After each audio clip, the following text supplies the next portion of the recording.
ठीक से आ रही है ना? अपन शुरू करते हैं। जी ठीक हाँ है, हाँ ठीक है। हाँ हाँ जी जी।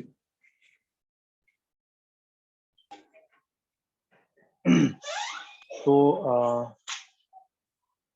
बहुत सेशन बाद हम अभी फिर से मिल रहे हैं यार। एक या दो ही लेक्चर बाकी हैं। तो जी उसके पहले वाले अध्याय में हम जो अध्याय हमारा चल रहा था, जी दोष भेदी अध्याय, जी उसमें दोष के भेद मतलब एक तो मेन वायु, पित्त और कफ 3 दोष है, ये तो हमने देख लिया था। उसके बाद हर एक दोषों के 3-3 प्रकार, 5-5 प्रकार होते हैं।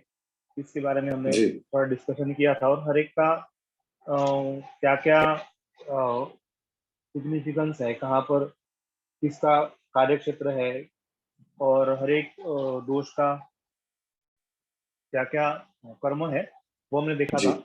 और उसके साथ 3 जो मेन व्याधि के कारण है, असात्वीय इंद्रिय, अर्थ संयोग, प्रज्ञा, पराध और परिणाम, इसके बारे में हमने देखा था। और उसका वात, पित्त और कफ बढ़ने से या विकृत होने से कौन से लक्षण दिखते हैं, तो वो भी जी हमने इसमें थोड़ा डिस्कशन किया था। जी अभी इसके बाद वाले जो श्लोक है या फिर सूत्र है, 53 तक हमारा हो गया था। उसके बाद जी के जो श्लोक है उसमें एक जनरल आइडिया व्याधि के बारे में या फिर दोषों के बारे में, या फिर जब भी हम चिकित्सा के पॉइंट ऑफ व्यू जब देखेंगे उस जी समय पर हमको क्या देखना चाहिए, जी उसके बारे में थोड़ा डिस्कशन डिटेल में किया है। इसलिए ठीक तो इस तरह से ये थोड़ा इम्पोर्टेंट है। मतलब भले ही इसमें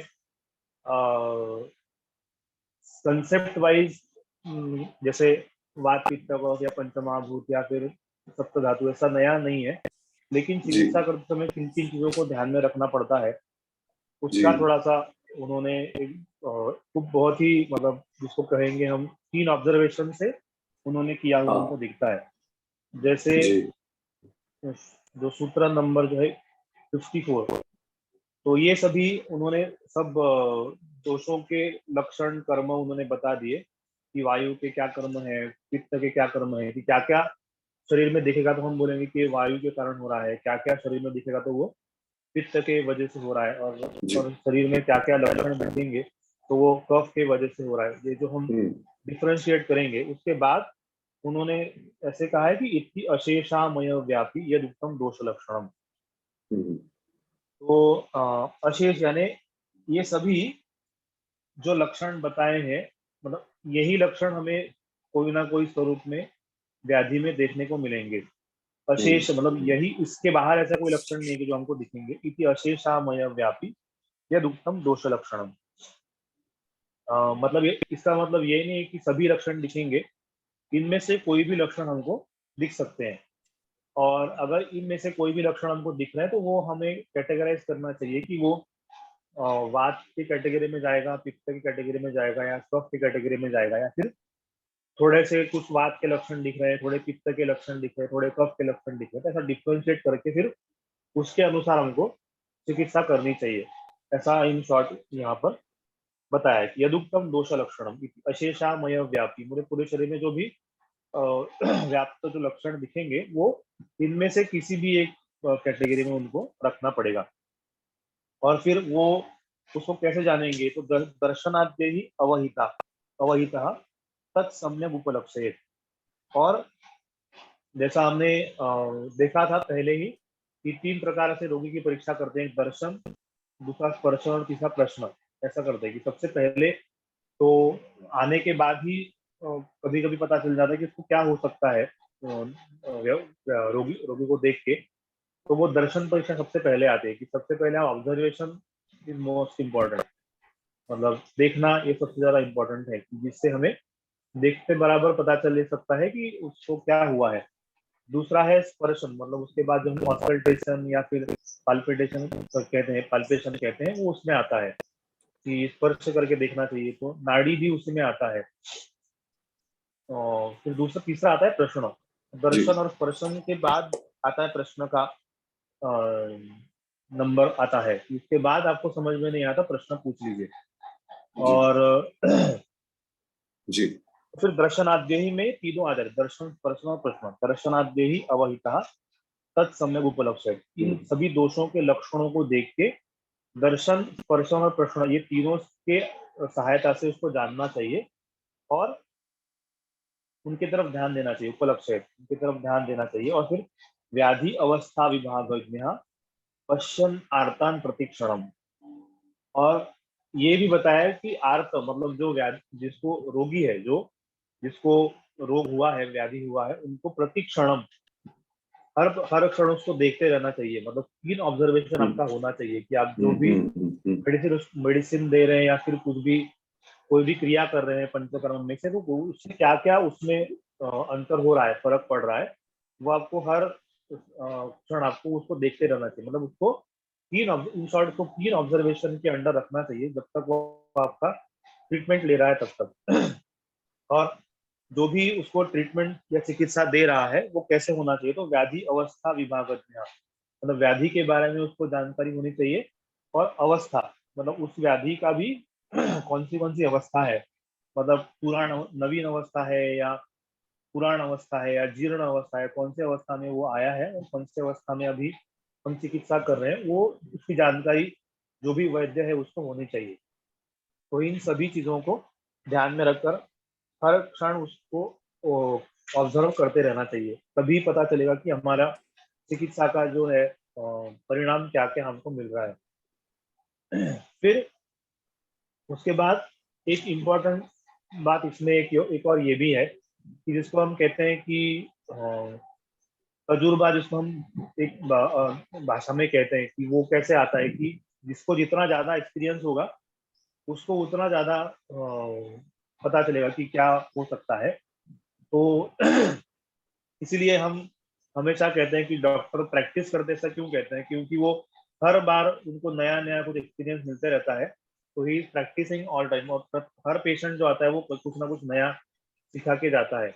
इसलिए हर बार वो प्रैक्टिस रखना, मतलब अभ्यास रखना, वो सबसे ज्यादा इम्पोर्टेंट है कि अभ्यासात प्राप्यते दृष्टि ही कर्म सिद्धि प्रकाशिनी। तो कर्म करने की और जो भी हम चिकित्सा कर रहे हैं उनमें सिद्धि यानी उनमें यश प्राप्त कब करेंगे, तो अभ्यास से प्राप्त करेंगे। वो दृष्टि कब प्राप्त होती है कि हम बार बार उसको देखेंगे, किसी भी व्याधि को, किसी भी रोगी को, अलग अलग प्रकार के लक्षणों को, लक्षण समुच्चय को हम देखेंगे, तब हमको कर्म और सिद्धि, कर्म में जो हम सिद्धि प्राप्त करेंगे उसमें क्या महारत हासिल होती है। तो इसलिए अभ्यास करना बहुत इंपॉर्टेंट है। और जैसे इसके लिए एग्जाम्पल भी बहुत अच्छा उन्होंने दिया है कि रत्नाभि सदसत ज्ञानम न शास्त्रात एवं जायते। मतलब आपने शास्त्र पूरी तरह से पढ़ लिया, मतलब अष्टांग हृदय सपोज हम शास्त्र का ग्रंथ कहेंगे, उसका आपने पूरा रट लिया, फिर भी आप जब तक पेशेंट को देखेंगे नहीं, रोगी को नहीं देखेंगे, तब तक आपको कितना भी आप ज्ञानी हो, आप चिकित्सा नहीं कर सकते। क्योंकि पेशेंट में जो लक्षण दिए हैं वो कैसे मैनिफेस्ट होते हैं, ये जब तक आपको नहीं समझ में आता है तब तक ये सभी ग्रंथों का अध्ययन करके कोई फायदा नहीं है। मतलब उसका अलग एक इम्पोर्टेंस है, लेकिन चिकित्सा करने के लिए ज्यादा से ज्यादा पेशेंट देखना सबसे ज्यादा इम्पोर्टेंट है। और जैसे केवल शास्त्र से ही हम रत्नादि सदसद ज्ञानम, जो रत्न की परीक्षा बताई है, तो उसके बारे में शास्त्र में तो बहुत सारा कुछ दिया हुआ है, लेकिन केवल शास्त्र पढ़ने से जो हम रत्न की परीक्षा कर रहे हैं, मतलब कोई भी मुक्ता है, तो मतलब जो भी हम मोती है, हीरा है, उनकी परीक्षा जो करते हैं, तो केवल शास्त्र के अध्ययन से वो सही है कि नहीं है उसकी परीक्षा हम नहीं कर सकते जब तक हम ज्यादा से ज्यादा रत्नों को देखेंगे नहीं। उसी तरह से जैसे जौहरी होता है, वो जितना ज्यादा उसको पुराना होगा, जितना ज्यादा उसको एक्सपीरियंस होगा, उतना ही वो बता पाएगा कि ये असली है कि नकली है, कितना कैरेट का है, वो तो देख के ही बता सकता है कि जो भी सही जौहरी होगा वो। तो उसी तरह से केवल शास्त्र के अभ्यास से हमें व्याधि के बारे में, लक्षण के बारे में, चिकित्सा के बारे में जानकारी नहीं होती है जब तक हम ज्यादा से ज्यादा रोगी नहीं देखेंगे। तो ये बहुत इंपॉर्टेंट है कि केवल आप ज्ञान प्राप्त कर लिया वो पुस्तक पढ़ के, तो उसका इतना ज्यादा महत्व नहीं जितना आपको पेशेंट देखने से जो मिलता है उसका इम्पोर्टेंस है। तो इस तरह से, और उसमें भी व्याधि भी ऐसे है कि हर बार हमें समझ में आता है ऐसा नहीं है। तो जैसा अभी मॉडर्न साइंस उसको नहीं मानता है, लेकिन हमें योग की दृष्टि से देखेंगे या फिर हमारे सभी भारतीय दर्शनों में और सभी इसमें हम अगर देखेंगे तो उसमें हमें एक व्यू देखने को सब जगह हमको देखने को मिलता है। यही इसी इसके बाद वाला जो श्लोक है उसमें वो रिफ्लेक्ट हुआ है कि दृष्टापचारजः कश्चित् कश्चित् पूर्वापराधजः तत्संकरात् भवति स्मृतः। व्याधि के 3 प्रकार हो सकते हैं। एक तो है व्याधि एवं त्रिधा स्मृता, ये जो व्याधि है सभी वो 3 प्रकार में हम उसको डिवाइड कर सकते हैं। एक जो है वो दृष्टापचारजः, मतलब जो भी हमने सही गलत जो भी किया है वो हमें उसके कारण वो व्याधि उत्पन्न हो रहा है, ये जो देखा है हमने कि ये करने से हो रहा है, तो उसको हम कहें, मतलब जो गलत चीजें जो करते हैं, जो है जैसा हमें वो असात्मीय इंद्रियार्थ संयोग प्रज्ञापराध परिणाम जो हमने देखा, वो दृष्टापचारज में आता है कि हमने उसको, हमें पता है कि ऐसा ऐसा हुआ है इसलिए ये व्याधि हो गया। ये एक उसका कारण होगा कि व्याधि कैसे उत्पन्न होगा, तो उसके 3 प्रकार से हम उसको डिवाइड कर सकते हैं। दूसरा होता है कश्चित पूर्वापराधजा, पूर्व में कोई हमने किया है, तो जो हमने केवल इसी आयुष्य में नहीं, उसके पहले वाले जन्म में भी कुछ किया है, तो वो दोनों उसमें आ जाते हैं। तो पूर्वापराध मतलब ये इसी जिंदगी में पहले हमने कुछ किया है गलत, उसका परिणाम स्वरूप होगा, या फिर उसके पहले वाले जन्म में भी अगर कुछ हमने किया है अपराध, तो उसके फल, अपराध का मतलब यहाँ पर केवल किसी को क्या कहते हैं मारना या फिर ऐसे इस तरह से नहीं।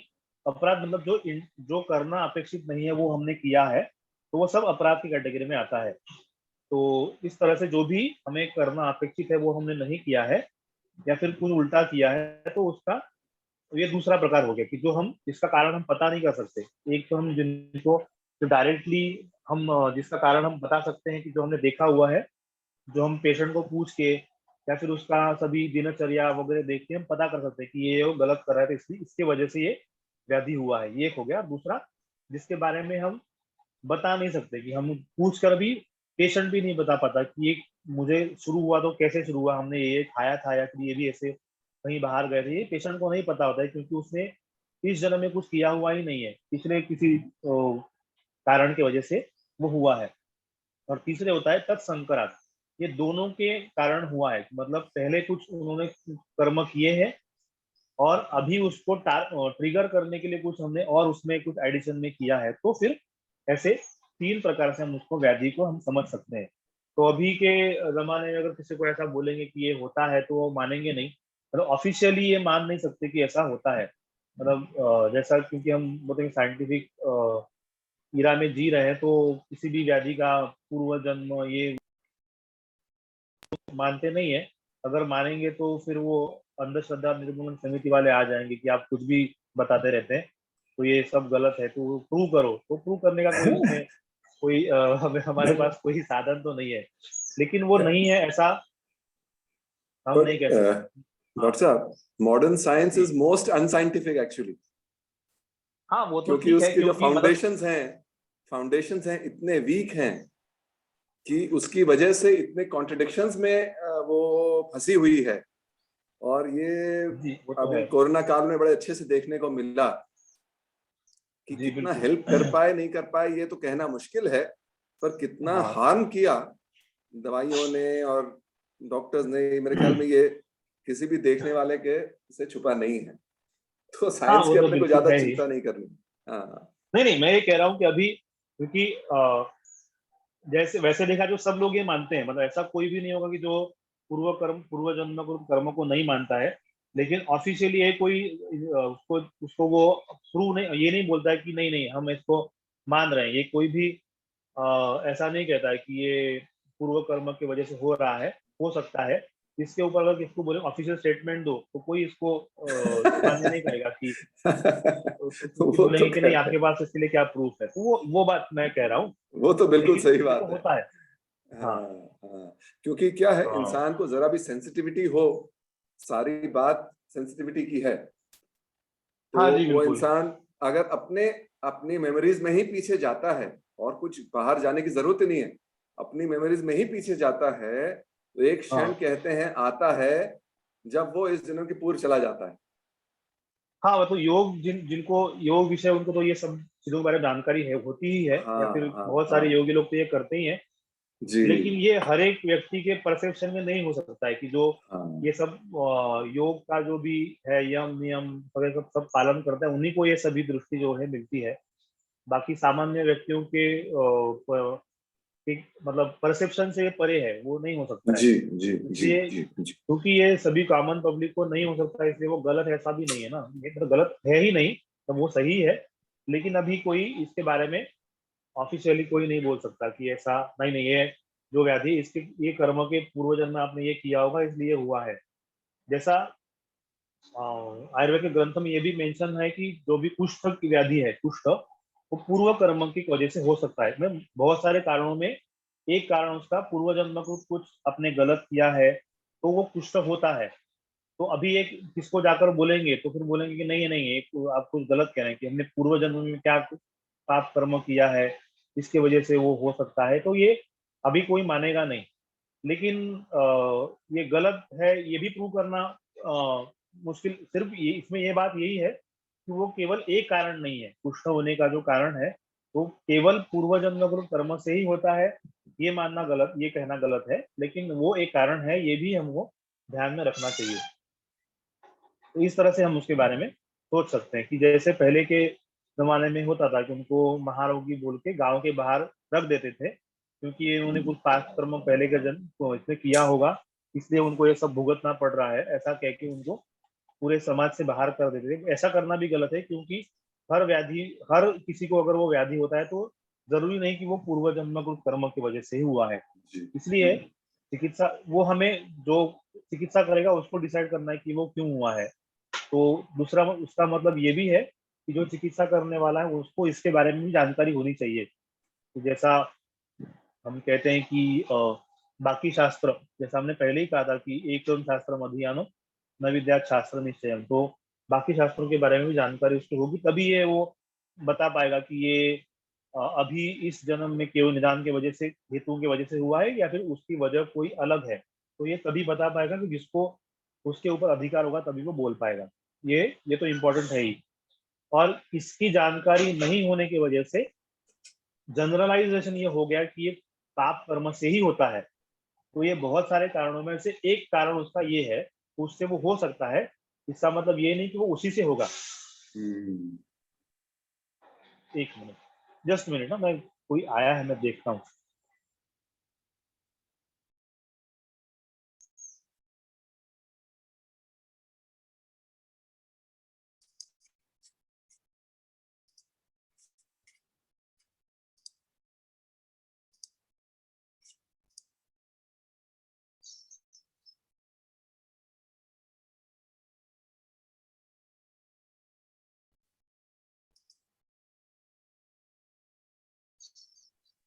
जी, तो इस तरह से हमें सोचना चाहिए। तो तो इसलिए जो बाबा आमटे जी ने जो वगैरह किया है तो वो उसके हिसाब उस तरीके से वो ठीक है कि उनको जैसे समाज से बाहर कर देना ये गलत है। तो कारण जानकर वो सब कुछ करना चाहिए जैसे। तो इस तरह से तीन प्रकार से हम व्याधि के बारे में सोच सकते हैं।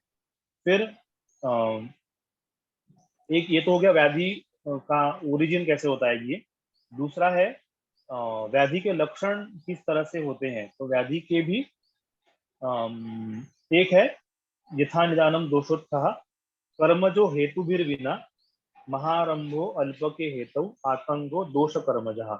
आतंक का मतलब यहाँ पर व्याधि इस तरीके से लेना है। तो अगर व्याधि जो है वो निदान से हुआ है, मतलब जो दोष के निदान कहे हैं, दोषों के हेतु कहे हैं, जिन कारणों से दोष प्रकोप होता है उन कारणों से अगर व्याधि हुआ है तो दोषत था, तो उसमें उन दोषों के लक्षण हमें देखने को मिलते हैं। कि जो भी निदान से व्याधि हुआ है उनके अनुसार दोषों के लक्षण हमको देखने को मिलते हैं, उनको हम कहेंगे दोषोत्थ व्याधि। ठीक है। दूसरा है कर्मज। दूसरा है कर्मज। पहला होता है दोषोत्थ, दूसरा होता है कर्मज। जो कर्म की वजह से हुआ है और वो हेतु भी बिना, मतलब हमको उसके हेतुओं के बारे में जानकारी नहीं मिलती है कि ये क्यों हुआ है होगा। वो आ, हमको पता नहीं चलेगा कि ये क्यों हुआ है, लेकिन ये तो है ही कि कोई हेतु होने के बिना व्याधि नहीं हो सकता, ये तो सही है। लेकिन हमको उसके हेतुओं के बारे में कभी कभी पता नहीं चलता है कि जो कर्मज व्याधि है उनके। फिर है महारंभो अल्प के हेतु आतंको दोष कर्मजः। और कुछ ऐसे होते हैं कि जो थोड़ा सा ही कारण होने के बाद भी बहुत ज्यादा उसके लक्षण देखने को मिलते हैं, कि जैसा हम जितने प्रमाण में उन्होंने हेतुओं का सेवन किया है, हेतु मतलब यहाँ पर दोषों को प्रकोप करने वाले कारण, जितने क्वांटिटी में उन्होंने उसका सेवन किया है उससे कहीं ज्यादा उसके लक्षण देखने को मिलते हैं। तो वो जो है दोष कर्मज दोनों से हुए है, ऐसा हमको समझना चाहिए।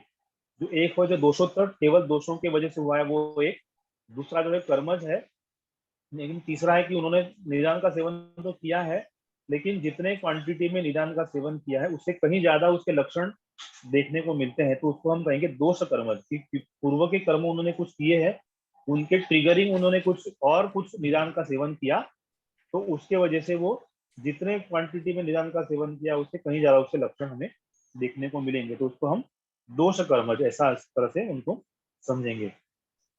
फिर दूसरी चिकित्सा कैसे करेंगे, तो विपक्ष शीलनाथ पूर्व। पूर्व मतलब जो पहले जो बताया वो है दोषोत्थ। तो दोषोत्थ व्याधि अगर है तो उसकी चिकित्सा कैसे करेंगे, तो विपक्ष शीलनाथ। विपक्ष मतलब जो जिस वजह से वो हुआ है उसके अपोजिट, विपक्ष मतलब उसके अपोजिट वाले गुणों का सेवन करेंगे तो उसकी चिकित्सा हो जाएगी। फिर दूसरा कर्मज कर्म संशय। अगर वो कर्मज व्याधि है तो आप अगर किसी प्रकार की चिकित्सा किए बिना कर्म का क्षय होने के बाद वो अपने आप ठीक हो जाएगा। और फिर तीसरा है उसके लिए फिर आपको ज्यादा कुछ चिकित्सा वगैरह करने की आवश्यकता नहीं पड़ेगी, जैसे उसे कर्म का क्षय हो जाएगा वैसे ही वो ठीक हो जाएगा। और फिर तीसरा जो दोष कर्म जो है तो उसमें जो दोनों की वजह से हुआ है वो दोनों के कारण उसका व्याधि का क्षय हो जाएगा। मतलब दोषों के हेतु का विपरीत सेवन करना और जैसे जैसे उनका कर्म का क्षय होते रहेगा, जो हमने पूर्व कुछ कर्म किए हैं उनके फलस्वरूप अगर कुछ व्याधि हुआ है तो जैसे जैसे उसका जो हमें फल भुगतना पड़ता है उसका कर्म का क्षय हो जाएगा, तो वो अपने आप व्याधि कम हो जाएगा। दोनों उसके लिए आवश्यक रहेंगे। तो इस तरह से हमें चिकित्सा के बारे में सोचना चाहिए। फिर अभी ये हो गया कि जो हम तीन प्रकार के देखेंगे, दोष कर्मज और दोष कर्मज, जैसे तीनों प्रकार के देखे उसकी चिकित्सा किस तरह से करनी चाहिए, उसका सिद्धांत हमने देखा। फिर वो सिद्धांत के अनुसार फिर हमको जब हम निदान स्थान, जब कोई निदान स्थान पढ़ेगा या चिकित्सा स्थान पढ़ेगा तो उस समय में उसमें चिकित्सा के बारे में डिटेल में इंफॉर्मेशन उनको मिलेगी। ये इन शॉर्ट एक लाइन में उन्होंने सूत्र बोल दिया है कि इस तरह से उसके बारे में हमको सोचना चाहिए। फिर एक और प्रकार व्याधि का होता है, मतलब उसको व्याधि को डिवाइड करते हैं कि द्विधा स्वपरक अंतत्वात् व्याधयो अंत्या पुनर्द्विधा। फिर व्याधि के और दो कारण होते हैं कि जो स्वतंत्र और परतंत्र व्याधि, इस तरीके से दो प्रकार और होते हैं। कि स्वतंत्र किसको कहते हैं कि इसके बारे में आगे आता है। तो दो प्रकार के व्याधि होते हैं, एक होता है स्वतंत्र, दूसरा होता है परतंत्र। तो स्वतंत्र क्या होता है और फिर वो उसके बारे में बाद में आएगा। फिर पूर्वजः पूर्व रूपाख्या जाता पश्चात उपद्रवा। मतलब ये पहले बार व्याधि के बारे में बताया, उसके बाद कोई भी व्याधि उत्पन्न होता है उनके कुछ स्टेजेस होते हैं कि कब कब वो व्याधि होगा और उसको कैसे जानेंगे। निदान, पूर्व रूप, रूप उपशय और संप्राप्ति। मतलब एक होता है किस कारण से वो हुआ है, वो एक होता है। दूसरा होता है पूर्व रूप, मतलब वो निदान का सेवन करेंगे तो व्याधि पूरी तरीके से मैनिफेस्ट होने से पहले जो स्टेट आता है उसको हम कहते हैं पूर्व रूप, कि व्याधियों के पूर्व अवस्था की, पूरी तरह से व्याधि हुआ नहीं है लेकिन उनके लक्षण दिखाई दे रहे हैं। जैसे हमको कभी बुखार आने वाला होता है तो हमको पता चलता है कि एक पहले दिन की थोड़ा सा शरीर में जकड़ाहट लगती है, फिर ऐसे लक्षण हमको समझ में आता है कि हमको बुखार आने वाला है, तो उसको हम कहेंगे कि वो पूर्व रूप है। फिर रूप मतलब उसके जो डायरेक्ट जो लक्षण है वो देखने को मिलते हैं, वो होता है रूप, मतलब व्याधियों के लक्षण जो जो ग्रंथ में दिए हैं, फिर जो भी व्याधि होगा उसके लक्षण दिए हैं वो उत्पन्न होना, उसको हम कहेंगे रूप।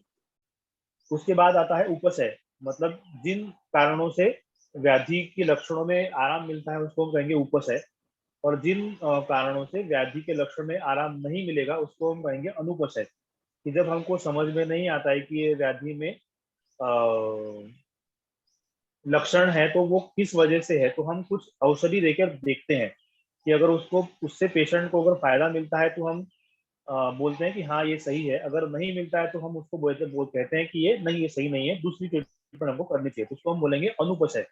तो उपश जब गूढ़लिंगम व्याधि उपशय अनुपशाभ्याम परिच्छेद ऐसे कहा है कि जब व्याधियों के लक्षण हमको समझ में नहीं आते कि ये कौन से कैटेगरी में जाता है, तो हम जब डिफरेंशियल डायग्नोसिस करने की बात आती है तब ये औषध देकर देखते हैं कि ये अगर इससे अगर फायदा होता है तो फिर ये व्याधि है, इससे अगर नहीं होता है तो फिर ये व्याधि है, ऐसा उसको डिफरेंशिएट हम कर सकते हैं। फिर आता है संप्राप्ति की, पूरी तरीके से व्याधि किस तरीके से उत्पन्न हुआ, उसकी कारण मीमांसा हमको पूरी तरीके से समझ में आ गई। इस तरीके से हम वायु व्याधि को जानने के 5 स्टेजेस होते हैं। तो इस तरीके से जो पूर्वजाह पूर्व रूपाख्या की जो व्याधि उत्पन्न होने के पहले उत्पन्न होते हैं उनको हम कहते हैं पूर्व रूप। कि व्याधि पूरी तरीके से तो उत्पन्न नहीं हुआ है तो उसको हम कहेंगे पूर्व रूप। और फिर व्याधि हो गया और उसकी हमने चिकित्सा नहीं की तो उसके बाद जो भी कॉम्प्लिकेशन उत्पन्न होते हैं उनको हम कहते हैं उपद्रव। कि व्याधि के कारण कुछ अलग अलग उपद्रव उत्पन्न होते हैं, कुछ अलग अलग लक्षण उत्पन्न होते हैं कि उनको हम कहते हैं उपद्रव। तो फिर जो ऊपर कहा था स्वतंत्र और परतंत्र वो क्या है, तो यथा स्वजन्मोपशया स्वतंत्र स्पष्ट लक्षण, कि जिनके कारण हमको पता है और अपने कारणों से ही वो उत्पन्न हुए हैं। जैसे कफ के बढ़ाने का, बढ़ने वाला आहार विहार सेवन किया, कोई कोई कफज व्याधि उत्पन्न हुआ तो उसको हम कहेंगे स्वतंत्र व्याधि है, कि अपने ही कारणों से उत्पन्न हुआ और अपने ही लक्षणों को वो मैनिफेस्ट कर रहा है, तो उसको हम कहेंगे स्वतंत्र स्पष्ट लक्षण। वो स्पष्ट उनके लक्षण भी स्पष्ट होते हैं, उनको हम कहते हैं कि वो स्वतंत्र है। और दूसरा विपरीता ततो अन्य, तो फिर उसके विपरीत जो है, मतलब अपने लक्षणों से उत्पन्न नहीं हुआ, कि हम देखते हैं कि पित्तों को प्रकोपित करने वाले आहार विहार का सेवन किया लेकिन लक्षण कफ के उत्पन्न हो गए, ऐसा भी होता है क्या? तो ऐसा कभी कभी हो सकता है, क्योंकि उसके जहां पर वो व्याधि उत्पन्न होगा वो कफ प्रिडोमिनेंट होगा, ऐसा तो वो लक्षण हमने हेतु का सेवन अलग कुछ किया और व्याधि कुछ अलग उत्पन्न हो गया, तो उसको हम कहेंगे परतंत्र व्याधि की, दूसरे कोई कारण से उत्पन्न हो गया, उसको हम कहेंगे परतंत्र। इस तरह से स्वतंत्र और परतंत्र व्याधि से दो प्रकार के होते हैं। और ऐसे ही विद्या एवं मलान मलान अपी, इसी तरीके से दोषों के प्रकोपित होने के लक्षण भी इस तरीके स्वतंत्र और परतंत्र इस तरीके से हो सकता है। कि स्वतंत्र वात प्रकोप होता है, परतंत्र वात प्रकोप होता है, स्वतंत्र पित्त प्रकोप होता है, स्वतंत्र परतंत्र पित्त प्रकोप होता है। इसी तरीके से कफ के बारे में भी ऐसा है। तो ये जब हम ज्यादा से ज्यादा पेशेंट या फिर ये देखते हैं तभी हमको पता चलता है कि व्याधि स्वतंत्र हुआ है या परतंत्र हुआ है, तो उसके फिर अनुसार चिकित्सा भी बदलती है। कि अगर स्वतंत्र व्याधि है तो डायरेक्टली उसके विपरीत गुणों का सेवन करके फिर उसकी ट्रीटमेंट करते हैं, और अगर परतंत्र है तो फिर जिस अंडरलाइन दोषों के वजह से वो हुआ है उसकी चिकित्सा करके फिर उस व्याधि की चिकित्सा करते हैं, तो फिर व्याधि अपने आप ठीक होता है। तो फिर तान लक्षेत अवहितो विकुर्वाणम प्रति ज्वरम, तो ज्वर का मतलब यहाँ कोई व्याधि इस प्रकार से वो लेना होता है। तो तान लक्षेत अवहितो विकुर्वाणम प्रति ज्वरम, तो हर एक व्याधि को इसी तरीके से सोचकर उसकी चिकित्सा हमको करनी चाहिए। मतलब जो व्याधि हमको लक्षण हमें देखने को मिल रहे हैं तो वो स्वतंत्र व्याधि के हैं या फिर परतंत्र व्याधि के हैं, ये जानकर फिर उसके अनुसार हमको चिकित्सा करनी चाहिए। और फिर चिकित्सा करते समय कैसा क्या सोचना है, तो तेषां प्रधान प्रशमे प्रशमो असाम्यतस्तथा पश्चात चिकित्सेत पूर्णम वा बलवंतम उपद्रवम। मतलब जब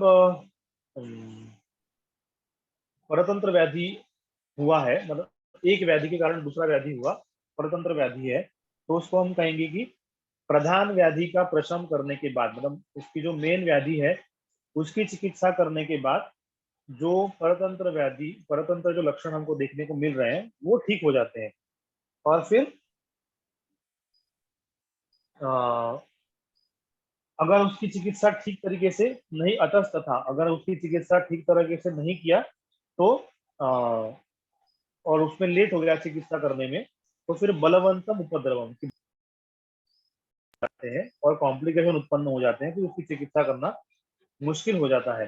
तो इसलिए जैसे व्याधि का लक्षण हमें देखने को मिलेंगे उसकी तुरंत चिकित्सा कर लेनी चाहिए। अगर उसको उसके तरफ ध्यान नहीं दिया, उसके ऊपर दुर्लक्ष कर दिया, तो फिर वो उपद्रव कॉम्प्लिकेशन उत्पन्न करेंगे और उसकी चिकित्सा करना और ज्यादा मुश्किल हो जाएगा। तो प्रधान व्याधि की चिकित्सा पहले करनी चाहिए और व्याधि जब हो जाए उसकी चिकित्सा भी जल्दी कर लेनी चाहिए कि जो वो बढ़े नहीं और उपद्रव की कैटेगरी में वो नहीं जाएगा। इसका ध्यान रख के उसकी चिकित्सा हमको करनी चाहिए। और अगर उसकी चिकित्सा नहीं किया तो वो बलवान उपद्रव उत्पन्न करता है। व्याधि कृष्ण शरीर से पीड़ा करत रोहिता, और ऑलरेडी उसमें कुछ व्याधि हो गया है और उसमें उसमें और उपद्रव उत्पन्न हो जाएंगे, तो फिर वो ज्यादा उसमें तकलीफ शरीर को दे देंगे। इसलिए व्याधि क्लिष्ट शरीर से, व्याधि से ऑलरेडी जो शरीर है वो क्षीण हो गया है, तो वो और ज्यादा पीड़ा उत्पन्न करेगा। इसलिए किसी भी व्याधि को उपद्रव की स्टेज तक नहीं पहुंचने देना चाहिए और उसकी चिकित्सा तुरंत कर लेनी चाहिए। तो इन सभी चीजों का ध्यान चिकित्सा के समय में रखना चाहिए।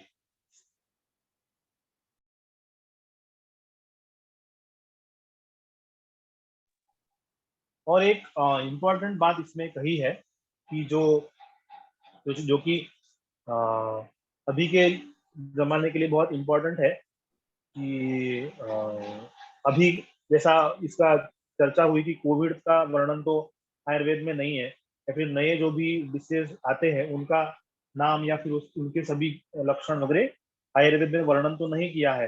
कुछ जो ग्रंथ में दिया उतने ही 15, 20, 40 व्याधियों के बारे में जानकारी दी है। तो नया कोई डिसीज अगर आता है तो उसको हम आयुर्वेद के सिद्धांत के अनुसार चिकित्सा कैसे करेंगे, क्योंकि वो तो आयुर्वेद में दिया ही नहीं है। तो उसके बारे में कैसे सोचना है, तो उसके बारे में एक आगे का जो श्लोक है 64 जो सूत्र, जो क्या कहते हैं, तो विकार नाम आकुशलो न जिह्या कदाचन न ही सर्व विकाराणम नाम तो ध्रुवा स्थिति। तो विकार का नाम अगर नहीं पता है वैद्य को, न जिह्या, तो उसको उसमें शर्माने की कोई बात नहीं है।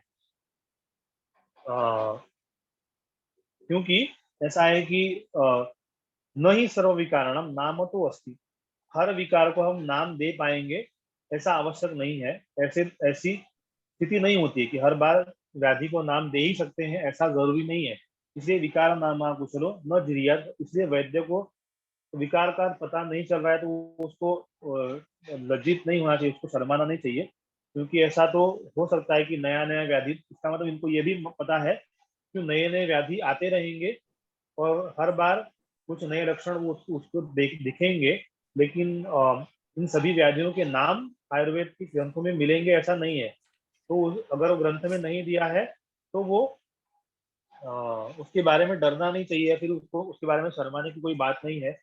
क्योंकि हर विकार को नाम देना संभव नहीं होगा क्योंकि एक दो लक्षण अगर अलग हो जाएंगे तो व्याधि अलग हो जाएगा, तो उसको अलग से क्या नाम देंगे। तो हर बार ये पॉसिबल नहीं होता कि कुछ अलग नाम उसको दे देंगे। इसलिए तो फिर क्या समझ उसके बाद उस समय क्या समझना चाहिए? तो स एव कुपितो दोषः समुत्थान विशेषतः स्थानांतराणि च प्राप्य विकारान कुरुते बहुन। तो एक ही वही दोष जो है वो समुत्थान विशेषतः, मतलब अलग अलग हेतु से वो दोष प्रकुपित होकर स्थानांतराणि च प्राप्य, अलग अलग स्थान में जाकर विकारान कुरुते बहुन, अलग अलग प्रकार के विकार व्याधि उत्पन्न कर देता है। तो वही दोष जो है, मतलब दोष तो तीन ही है, तो वही दोष अलग अलग स्थान में जाकर अलग अलग कारणों से प्रकोपित होकर अलग अलग प्रकार से व्याधि उत्पन्न कर देता है।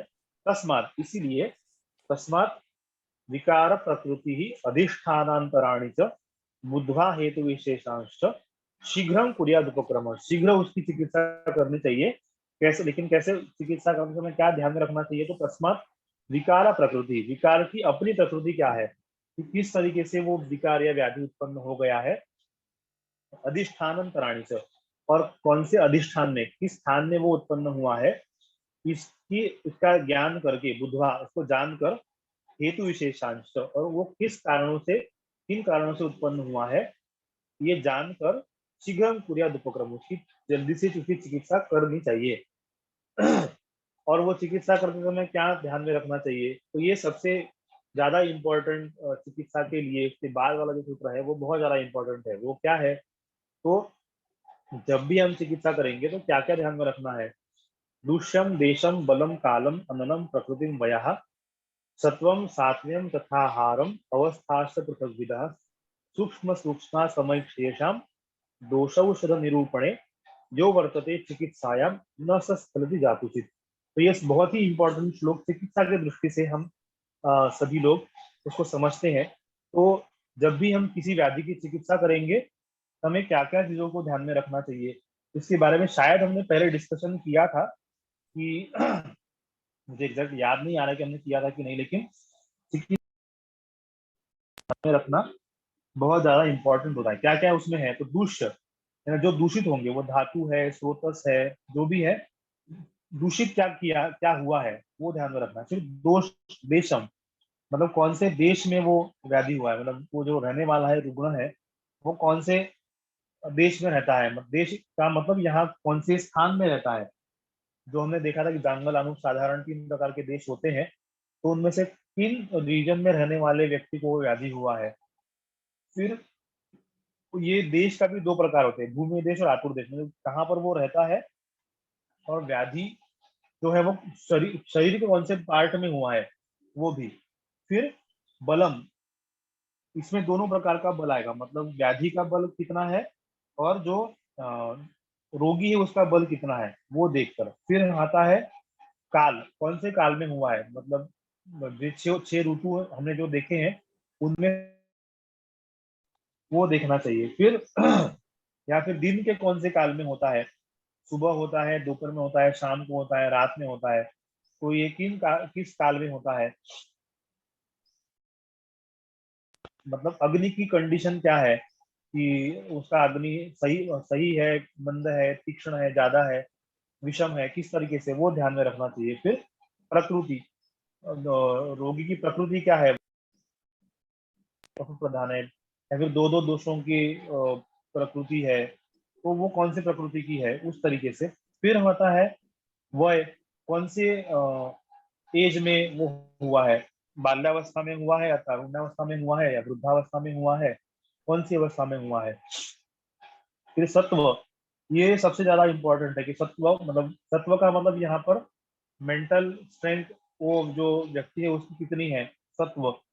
फिर सात्म्य, जो भी हम चिकित्सा दे रहे हैं या फिर उसको क्या क्या खाने पीने की आदत है, साथ में है, जो बचपन से वो करते आ रहा है, तो उसको हम बोलेंगे साथ में। फिर या फिर किस प्रकार का खान पान उसको सूट करता है, उसको हम कहेंगे साथ में। फिर आहारम, किस प्रकार का आहार वो सेवन करता है, तो वो ध्यान में रखकर। फिर अवस्था से पृथक विधा, और फिर कौन सी अवस्था दोषों की है, मतलब दोष की कौन सी अवस्था है, प्रकुपित अवस्था है या फिर केवल संचय हुआ है कि और कौन सी अवस्था है, वो ध्यान में रख के इन सभी चीजों का ध्यान एक पेशेंट को जब देखेंगे तब हमको समझना चाहिए। अवस्था से पृथक विधा, अलग अलग प्रकार की अवस्था, दोष की अवस्था और व्याधि की अवस्था, दोनों को समझकर इन सभी चीजों को समझना, दूष्य, देश, बल, काल, अनल, प्रकृति, वय, सत्व, सात्म्य, आहार और अवस्था, इन 11 चीजों को देखकर फिर सूक्ष्म सूक्ष्म समीक्ष येषाम, इन सभी के बारे में सूक्ष्मता से अध्ययन करके, उनकी समीक्षा करके, उनके बारे में एनालिसिस करके फिर दोष औषध निरूपणे, ये सभी चीजों का विचार करके जो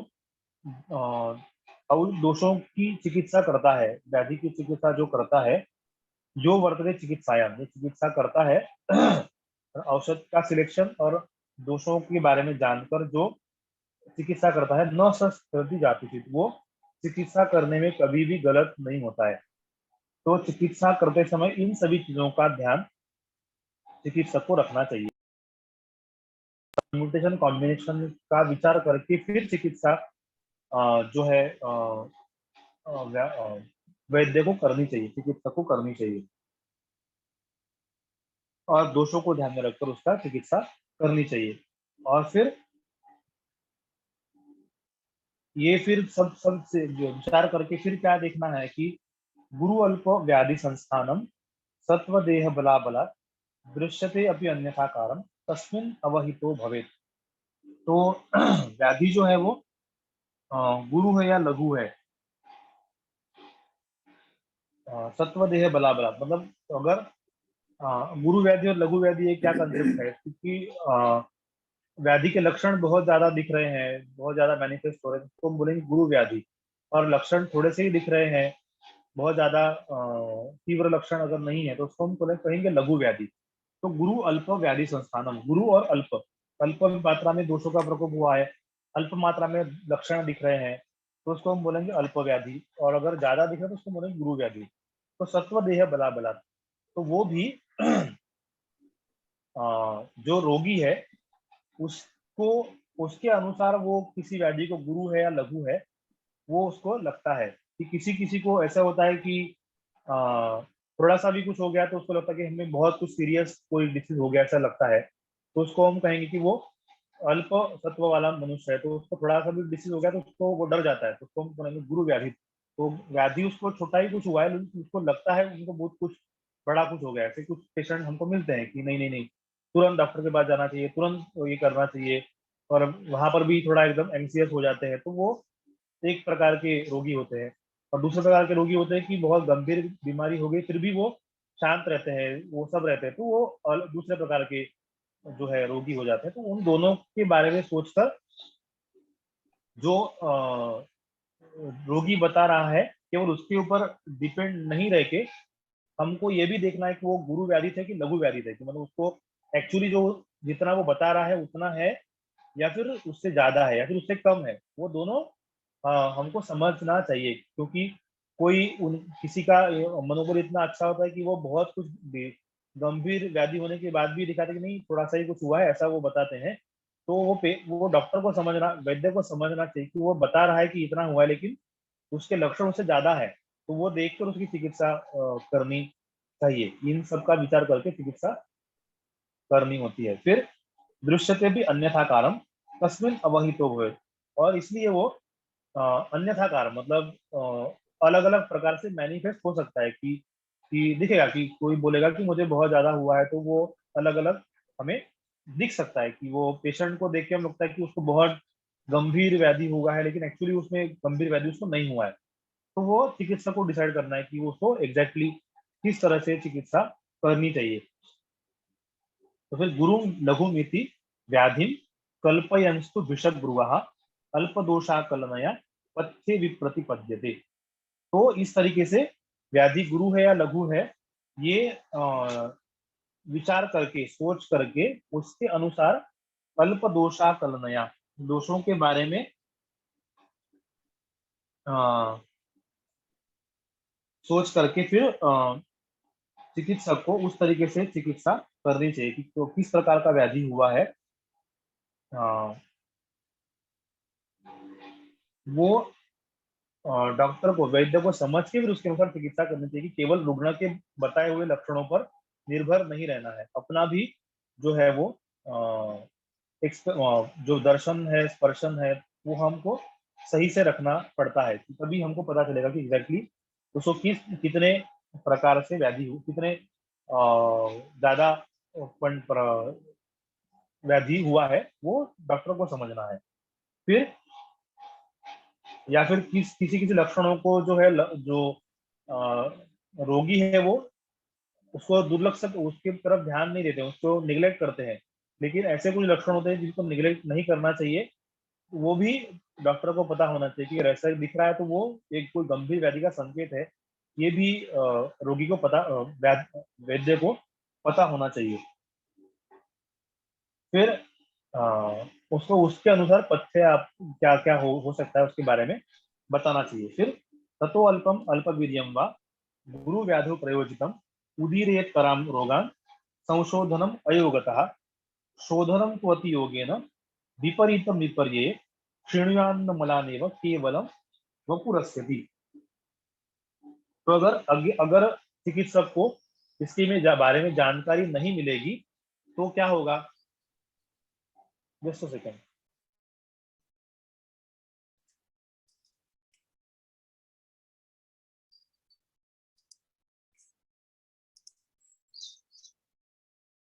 मुझे भी थोड़ा सा लघु व्याधि हुआ है, थोड़ा सीजन चेंज की वजह से थोड़ा सा जुकाम वगैरह, बाकी कुछ नहीं। तो ततो अल्पम अल्पवीर्यम वा गुरु व्याधो प्रयोजितम, मतलब इसको डिफरेंशिएट चिकित्सक को करते आना चाहिए। अगर उसने नहीं किया तो वो थोड़े से लक्षण होने के बाद भी या फिर जो उसको समझना चाहिए वो अगर उसने नहीं समझा तो वो जहां पर थोड़े से ही चिकित्सा की जरूरत है वहां पर बहुत ज्यादा तीव्र औषध दे देगा, मतलब ज्यादा पोटेंट औषध दे देगा, और वो उससे कुछ उपद्रव उत्पन्न होंगे, उससे कुछ कॉम्प्लिकेशन उत्पन्न होंगे।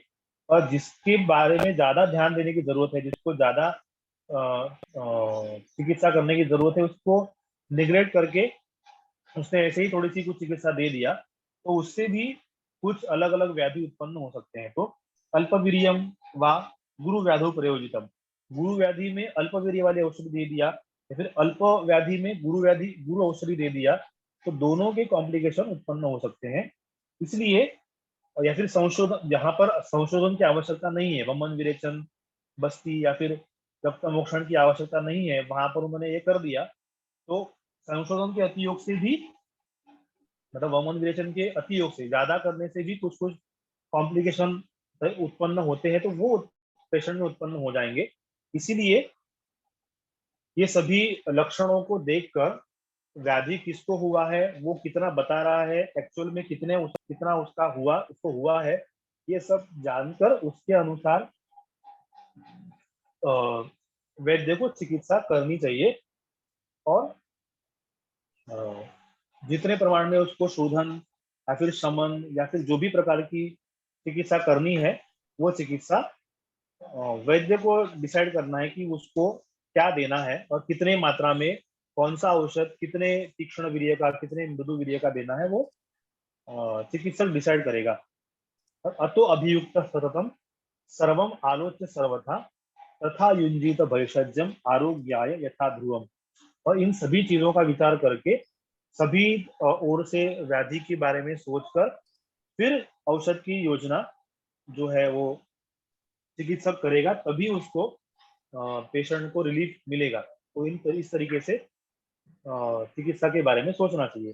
फिर वक्षन्ते अतः परम दोषा वृद्धि विभेदता, उसके बाद जो है सभी जो है वो उसके डिटेल में जाने की हमको जरूरत नहीं है, क्योंकि उन्होंने नंबर के हिसाब से उन्होंने दिया है कि कितने दोष कितने प्रमाण में बढ़ेंगे तो उसका कितना प्रकार हो जाएगा। तो वक्षन्ते अतः परम दोषा वृद्धि क्षय विभेदता, दोष वृद्धि है, क्षय है, साम्यावस्था है, ज्यादा है, कम है, वो सभी देख के दोषों की वृद्धि और साम्य के अलग अलग प्रकार हो सकते हैं। तो टोटल पृथक तीन विधि संसर्ग त्रिधा तत्र तु तान नव त्रिनेव समया वृद्धि, उन नंबर गिनाए हैं कि एक दोष साम्यावस्था में है, एक दोष वृद्ध है, एक दोष क्षीण है, फिर दूसरा दोष साम्यावस्था में है, एक दोष ज्यादा बढ़ा हुआ है, तीसरा बढ़ा हुआ है, तीनों बढ़े हुए हैं, एक कम बढ़ा हुआ है, थोड़ा सा मीडियम बढ़ा हुआ है, ऐसे करके उन्होंने परम्यूटेशन कॉम्बिनेशन करके अलग अलग नंबर उन्होंने बताया कितने प्रकार के व्याधियों के दोषों की वृद्धि क्षय हो सकते हैं। तो टोटल 62 टाइप्स के जो है तारतम्य, मतलब तर है, तम है, या फिर साम्यावस्था में है, वो देखकर टोटल 62 उन्होंने बताया कि डायरेक्टली हम जाएंगे जो है श्लोक नंबर जो है 78 की तरफ हम जाएंगे, तो बीच वाला पढ़ने की हमको जरूरत नहीं, क्योंकि उनमें केवल नंबर दिया है कि वो एक दोष बढ़ा है, दो दोष बड़े घटे हैं, दो दोष बढ़े हैं, एक दोष घटा है, तो ये एक अलग अलग प्रकार हो जाएगा। तो वो इम्पोर्टेंट जब चिकित्सा करेंगे तो वो बहुत इंपॉर्टेंट है, लेकिन अभी समझने के लिए हमें उसमें बहुत ज्यादा नहीं है। तो भेदा द्विष्ठी निर्दिष्टा त्रिष्ठ स्वास्थ्य कारणम, तो इस तरीके से 62 टाइप्स जो है वो संसर्ग और उसके हो जाते हैं कि एक दूसरे के साथ मिलके टोटल 62 टाइप से होता है। और त्रिष्ठ स्वास्थ्य कारणम, जो जो तीनों दोष साम्य अवस्था में है वो भी एक अवस्था है, लेकिन वो स्वास्थ्य का कारण है, वो उससे स्वस्थ व्यक्ति रह सकता है। तो इस तरीके से वो टोटल 63 टाइप्स के वृद्धि क्षय साम्य अवस्था ऐसे प्रकार हो सकते हैं। तो उसको फर्दर और ज्यादा डिवाइड तो कर ही सकते हैं, लेकिन मेजोरिटी में 63 टाइप्स के वो होते हैं। फिर संसर्गाद रसरुधिरादिभिस्तेषां दोषांस्तु क्षय आनंत्यम तरतम योगदस्य यातान जानीयात अवहित मानसो यथासम। मतलब ये हमने 62 फॉर एग्जांपल बताए हैं कि जस्ट फॉर इंस्टेंस हमने बताया कि 62 प्रकार के अलग अलग वृद्धि क्षय साम्यावस्था के प्रकार हो सकते हैं, लेकिन इनको अगर और ज्यादा उनको डिवाइड करेंगे सूक्ष्मता से, उसके बारे में अगर देखेंगे तो वो अनंत हो जाता है, उसकी संख्या ये जो है इनफाइनाइट हो जाती है। तो फिर उसके बारे में अभी ग्रंथ में देना पॉसिबल नहीं है, उसको चिकित्सक ने खुद ही होकर समझ लेना चाहिए और उसके अनुसार उसकी चिकित्सा कर देनी चाहिए। तो इस तरीके से इस अध्याय में दोषों की क्षय वृद्धि, दोषों के प्रकार और क्षय वृद्धि के लक्षण और चिकित्सा के करते समय क्या क्या चीजों को ध्यान में रखना चाहिए, इन सभी के बारे में दिया हुआ है। तो उसके बाद धातुओं के बारे में डिस्कशन करने की बात कही थी, लेकिन इसके पहले वाले अध्याय में हो गया, उसको अगर रिपीट करना है तो हम रिपीट कर सकते हैं। अदरवाइज जो आगे का अध्याय है वो शॉर्ट में हम उसको देख सकते हैं कि चिकित्सा के एक बेसिक सूत्र ये 13 अध्याय में है, वो हम देख सकते हैं, या फिर धातुओं के बारे में थोड़ा डिस्कशन कर सकते हैं, जैसा भी आप आपको ठीक लगे वैसे। हाँ, मेरे ख्याल में अब थोड़ा सा रिवीजन की तरफ ही अपन बढ़ते हैं। हाँ हाँ ठीक है, या फिर किसी को कुछ डाउट है, कुछ पूछना है, तो फिर हम उसके बारे में एक थोड़ा देख के फिर हम आगे का देख लेते हैं, क्योंकि इसके बाद का जो भी है अध्याय सभी चिकित्सा के बारे में सब है। तो वो बेसिकली वो चिकित्सक के लिए ज़्यादा इम्पोर्टेंट है। कंसेप्ट समझने के लिए हमको समझ लिया है कि क्या क्या हमको ध्यान में रखना है, तो हमने तो देख ही लिया है। तो इसके बारे में अगर कुछ किसी को डिस्कशन करना है, पूछना है, तो फिर हम इसके बारे में डिस्कशन करेंगे। आपकी आवाज थोड़ी कम हो गई है, पता नहीं ये मेरा ही वो है या नहीं। ब्रेक हो रही है क्या? नहीं नहीं, है तो क्लियर, लेकिन आवाज धीमी हो गई है। कम है? कम है? हाँ। अच्छा,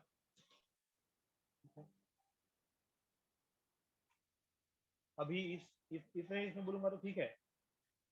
बस केवल थोड़ा सुनाई दे रहा है, एटलीस्ट मुझे, पता नहीं आशा जी को सुनाई दे रहा है। हेलो। बैटरी के वजह से होता है, पता नहीं। हाँ चलिए, कोई बात नहीं, आप जितना मैक्सिमम कर लें, फिर बाकी मैं क्योंकि हेडफोन पहने हुए इसलिए मैं सुन तो पा रहा हूँ। हाँ ठीक, ठीक है ठीक है। तो रिवाइज एक बार फिर अगर करना है तो पहले अध्याय से ही पूरा करना पड़ेगा हमको, क्या क्या उसमें नहीं है। नहीं, केवल सिर्फ केवल केवल सप्त धातु कर लेते हैं, ताकि दोष और धातु का एक ये पूरा हो जाता है, फिर प्रश्न उत्तर ले लेंगे। ठीक है ठीक है। एक हम ना वो जाने से पहले एक चिकित्सा के सूत्र एक 2-3 लाइन में है, वो एक बार देख लेते हैं, जो 13वें ठीक अध्याय है, में है, वो देख के फिर हम ठीक, उसके बाद जाएंगे। तो ठीक, इस तरह हमने वो देख लिया, तो इन ठीक शॉर्ट है, हम उसके बारे में देख के फिर हम दो धातुओं के बारे में थोड़ा सा डिस्कशन कर लेंगे।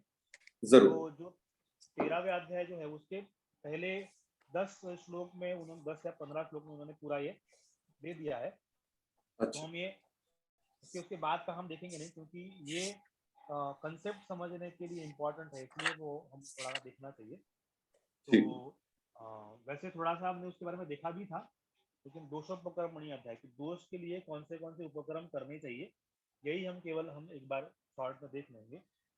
तो वात के व्याधि है तो उसमें क्या क्या करना चाहिए। वात से उपक्रम स्नेह, इसका पहले सूत्र हमको ये ध्यान में रख लेना चाहिए कि जिन गुणों से हमने पहले ही देखा था कि दोषों का प्रकोप होता है, उनके अपोजिट गुणों का सेवन करने से उनकी चिकित्सा हो जाती है। ये सूत्र हम ध्यान में अगर रखेंगे तो ये सब समझने में बहुत आसान हो जाएगा। तो वात से उपक्रम, तो वात के जो लक्षण है, तत्र रुक्षो लघु शीत खर सूक्ष्म चलो निनहा, वो वात के जो लक्षण बताए हैं, तो वही उनके प्रकोप करने वाले गुण है। तो उनकी चिकित्सा करते समय क्या करना है, तो वात से उपक्रम स्नेह स्वेद संशोधन मृदु। तो स्नेहन और स्वेदन मतलब स्नेह का प्रयोग करना है, क्योंकि वो वात के गुणों के विरोधी है। दूसरा स्वेदन, क्योंकि वो उष्ण गुण का होता है। और संशोधन मृदु, क्योंकि ऑलरेडी वात की व्याधि में क्षय हुआ हो रहता है, इसलिए संशोधन अगर करना है जरूरी है। तो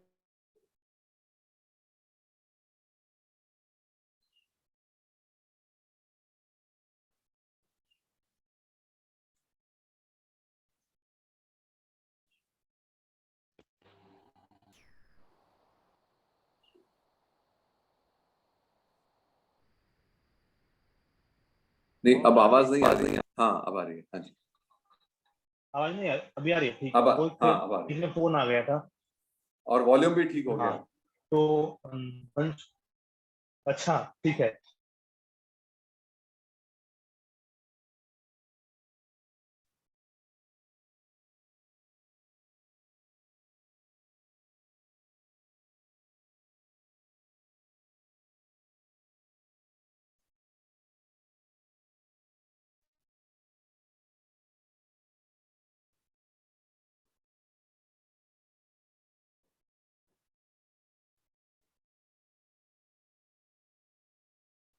पता नहीं।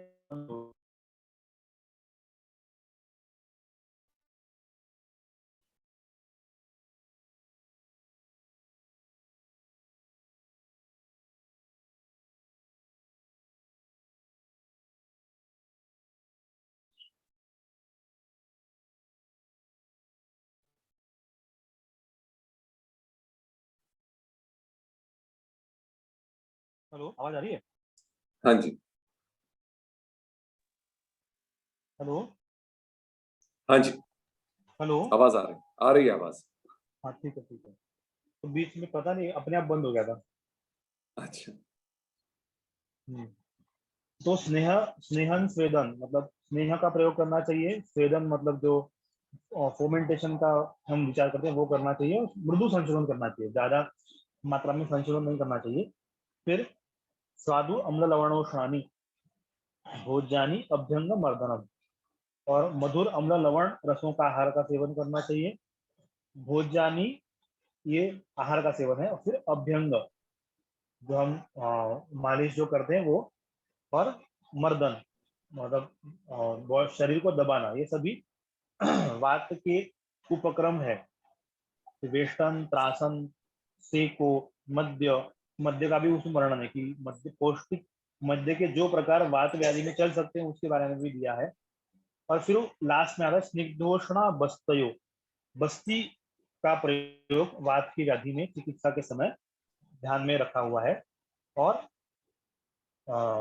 दीपन ही पाचन ही सिद्धा स्नेहाश अनेक योनयः, और दीपन और पाचन जिससे डाइजेशन सही हो, ऐसे औषधियों से युक्त स्नेह मतलब घी या तेल, इनकी इनका प्रयोग करना चाहिए। अनेक योना मतलब अनेक अलग अलग प्रकार के ओरिजिन से बने हुए तेल या वह इस तरीके से इनका प्रयोग कर सकते हैं। और विशेषा मेद्य पिशित रस तैल अनुवासनम, और मांस रस का भी प्रयोग बस्ती के लिए करने के लिए बोला है। तो वात व्याधि में इन सभी का प्रयोग कर सकते हैं। तो इन शॉर्ट वात के अपोजिट जो जो भी गुण है, इन सभी गुणों का प्रयोग चिकित्सा के समय कर सकते हैं या फिर करना चाहिए। वो डिपेंड करेगा कि व्याधि कितना हुआ है और कितना गंभीर है और कितना पुराना है, उसके ऊपर डिपेंड करेगा कि हम इनमें से क्या क्या हम उसका चूज करेंगे।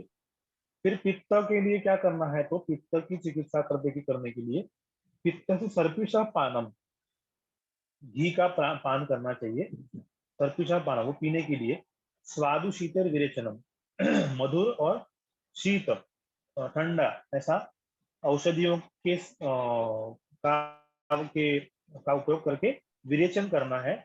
और फिर स्वादु तिक्त कषाय, ये तो हमने देखा था, पित्त के अपोजिट वाले जो रस है, मधुर तिक्त और कषाय, इनका प्रयोग करना है। और भोजन आने औषधानी से, औषध और भोजन दोनों का जो रस है वो इन तीनों में से होने चाहिए।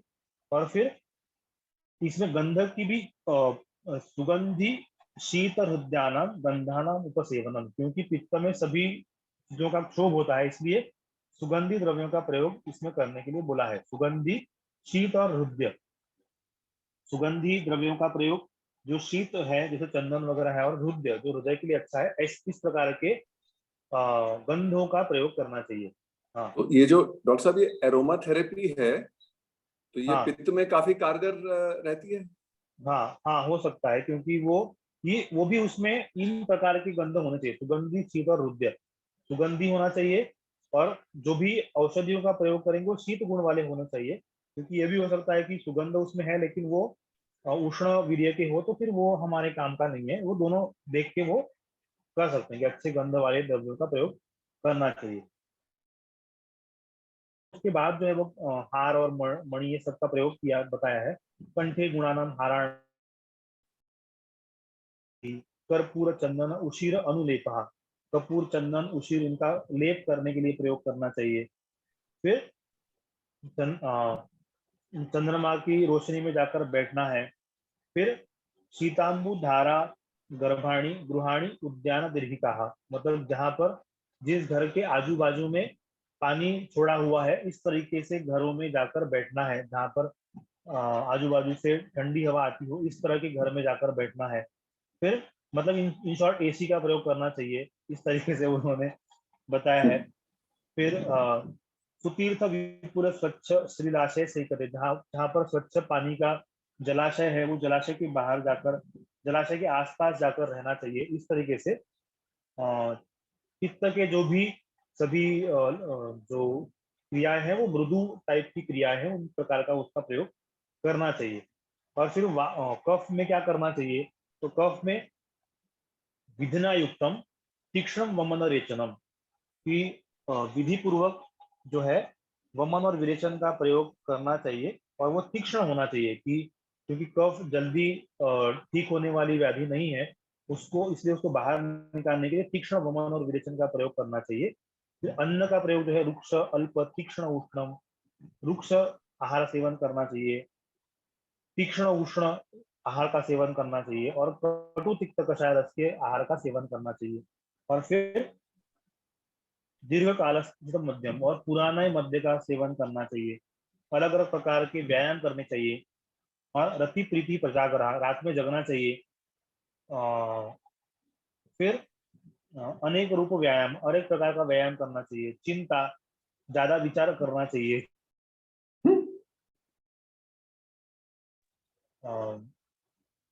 जो पाउडर है उससे घर्षण करना चाहिए, विमर्दन, मतलब उससे शरीर को घिसना चाहिए, तो उससे वजन कम हो जाएगा, उसको उद्वर्तन कहते हैं। फिर विशेषाद वमनम, विशेषता से वमन का प्रयोग करना चाहिए। यूष क्षौद्र मेदोग्धम औषधम, और यूष मतलब वो दाल जो पतली वाली है उसका प्रयोग करना चाहिए। क्षौद्रम उसमें शहद और मेद का नाश करने वाले औषधों का प्रयोग करना चाहिए। और धूम उपवास गंडूषः, धूम पान करना चाहिए, मतलब जो औषधि द्रव्यों से को जलाकर जो धुआं होता है उसका सेवन करना चाहिए, उपवास करना चाहिए। और गंडूष ये मुंह में जो है वो गर्म जो पानी रख के जो हम कुल्ला करते हैं उसको गंडूस कहते हैं। तो तेल रख के करते हैं या फिर बिना तेल का कभी के भी करते हैं, तो उसको हम गंडूस कहते हैं। उसका प्रयोग करना चाहिए। इस तरीके से वात पित्त और कफ तीनों दोषों की उपक्रम इन शॉर्ट में यहाँ पर बताए गए हैं।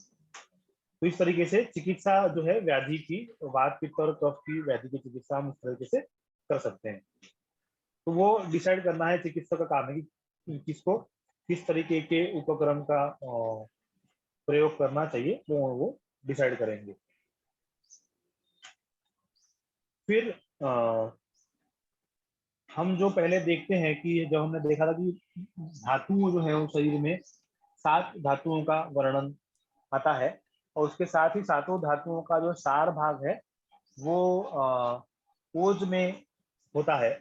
और जो हमने देखा कि रस रक्त मांस मेद अस्थि मज्जा और शुक्र, ये सातों धातुओं की जो है वो शरीर में आवश्यकता रहती है, और उनके ऊपर ही उनको धातु इसलिए कहते हैं कि वो शरीर का धारण करते हैं। वैसे शरीर का धारण करने का हम दोष भी करते हैं, मल भी करते हैं और धातु भी करते हैं, लेकिन धातुओं का रोल शरीर को धारण करने में सबसे इंपॉर्टेंट है। इसलिए शरीर धातवा धारणा धातवा, शरीर को धारण करने की वजह से उनको धातु ऐसे कहा जाता है।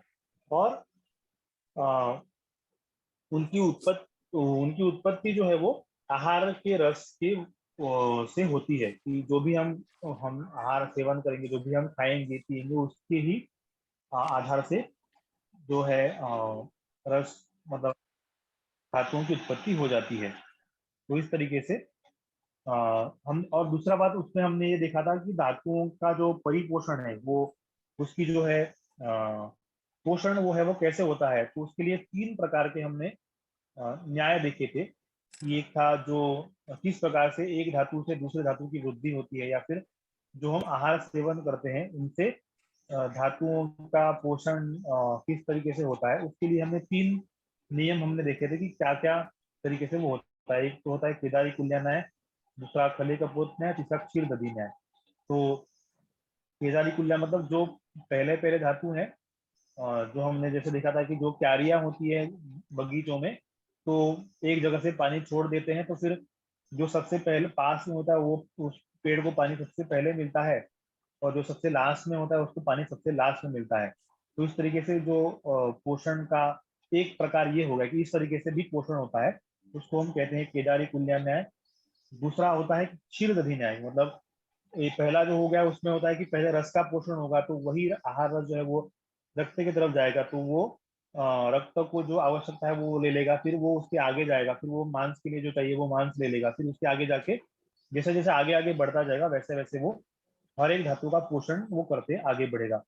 फिर दूसरा होता है क्षीर दधी न्याय, कि कुछ आहार रस का पार्ट ऐसे होता है कि जो डायरेक्टली रस धातु में कन्वर्ट हो जाता है।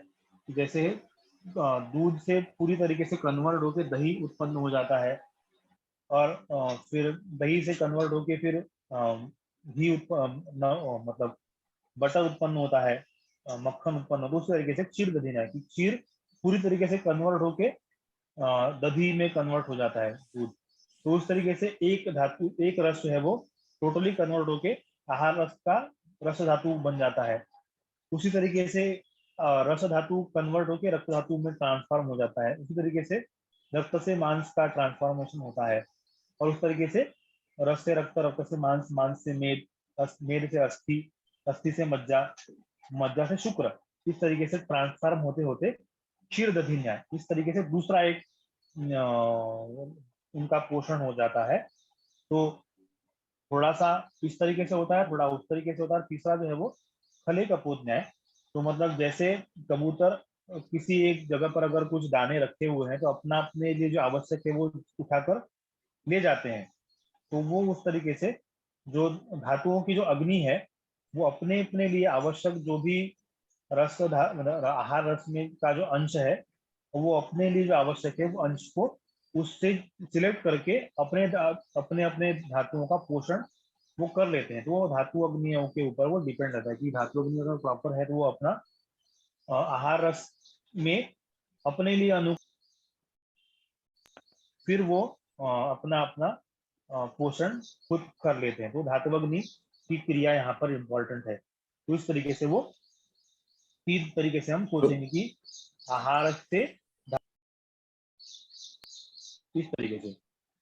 तो ये डॉक्टर साहब आपका क्या ख्याल है कि क्या ये तीनों न्याय मतलब एक साथ चलते हैं इन द सेंस कि कहीं ये हो रहा है या तीनों एक साथ टू सम डिग्री होते हैं, या ये 3 थ्योरीज हैं जिनमें से कोई एक करेक्ट है? मेरा तो मतलब जिसका मेरा अंडरस्टैंडिंग है कि ये तीनों तरीके से होता है, क्योंकि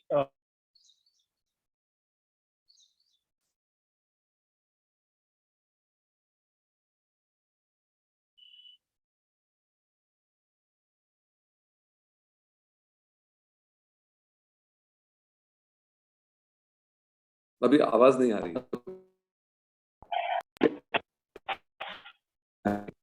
आवाज आई? हाँ, अब आई। हाँ जी। ठीक है, फोन बीच बीच में आता रहता है तो फिर वो कट हो जाता है। हाँ, तो मेरे हिसाब से तीनों तो ठीक है। तो कुछ जी। जो पोषण है वो इस एक जो वो चलते रहेगा, मतलब जहाँ जहाँ जाएगा वहाँ वहाँ अपना पोषण करते रहेगा। दूसरा जो है वो कुछ पार्ट रखता है वो टोटली ट्रांसफॉर्म होकर अपने अपने बाद वाले धातुओं का पोषण करेगा। धात्वग्नि, यहाँ पर धात्वग्नि का नहीं है, तो जहाँ धात्वग्नि काम करेंगे तो वो अपने अपने पार्ट का आहार रख के खुद जाके लेकर अपना पोषण कर लेंगे। तो तीनों भी मेरे हिसाब से, क्योंकि एक मेरे से टोटली आहार का पोषण या फिर धातु का पोषण समझा पाना नहीं है, इसलिए फिर वो तीनों को भी हमको समझ के उसके अनुसार कौन से अनुसार उसका पोषण हो रहा है जो हमको समझना चाहिए। हमारा जो है वो बैटरी खत्म हो गई फोन की। तो इस तरीके से तीनों तरीके से हम समझ सकते हैं कि उनसे पोषण धातुओं का होता है।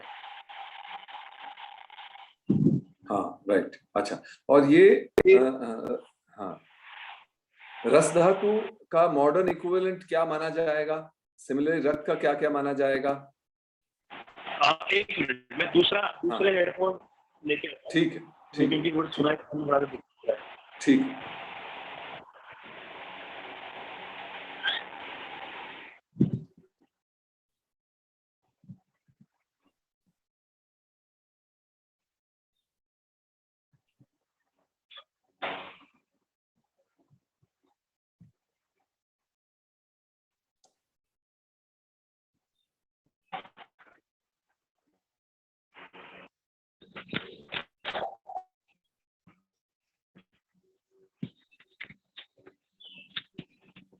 हाँ, ठीक है, बोलिए। हाँ, कुछ पूछ रहे थे, मुझे सुनाई नहीं दिया। हाँ, मैं कह रहा था कि अपने सप्त धातुओं का जो मॉडर्न अंडरस्टैंडिंग, यानी कि अंडरस्टैंडिंग नहीं, मॉडर्न इक्विवेलेंट क्या है?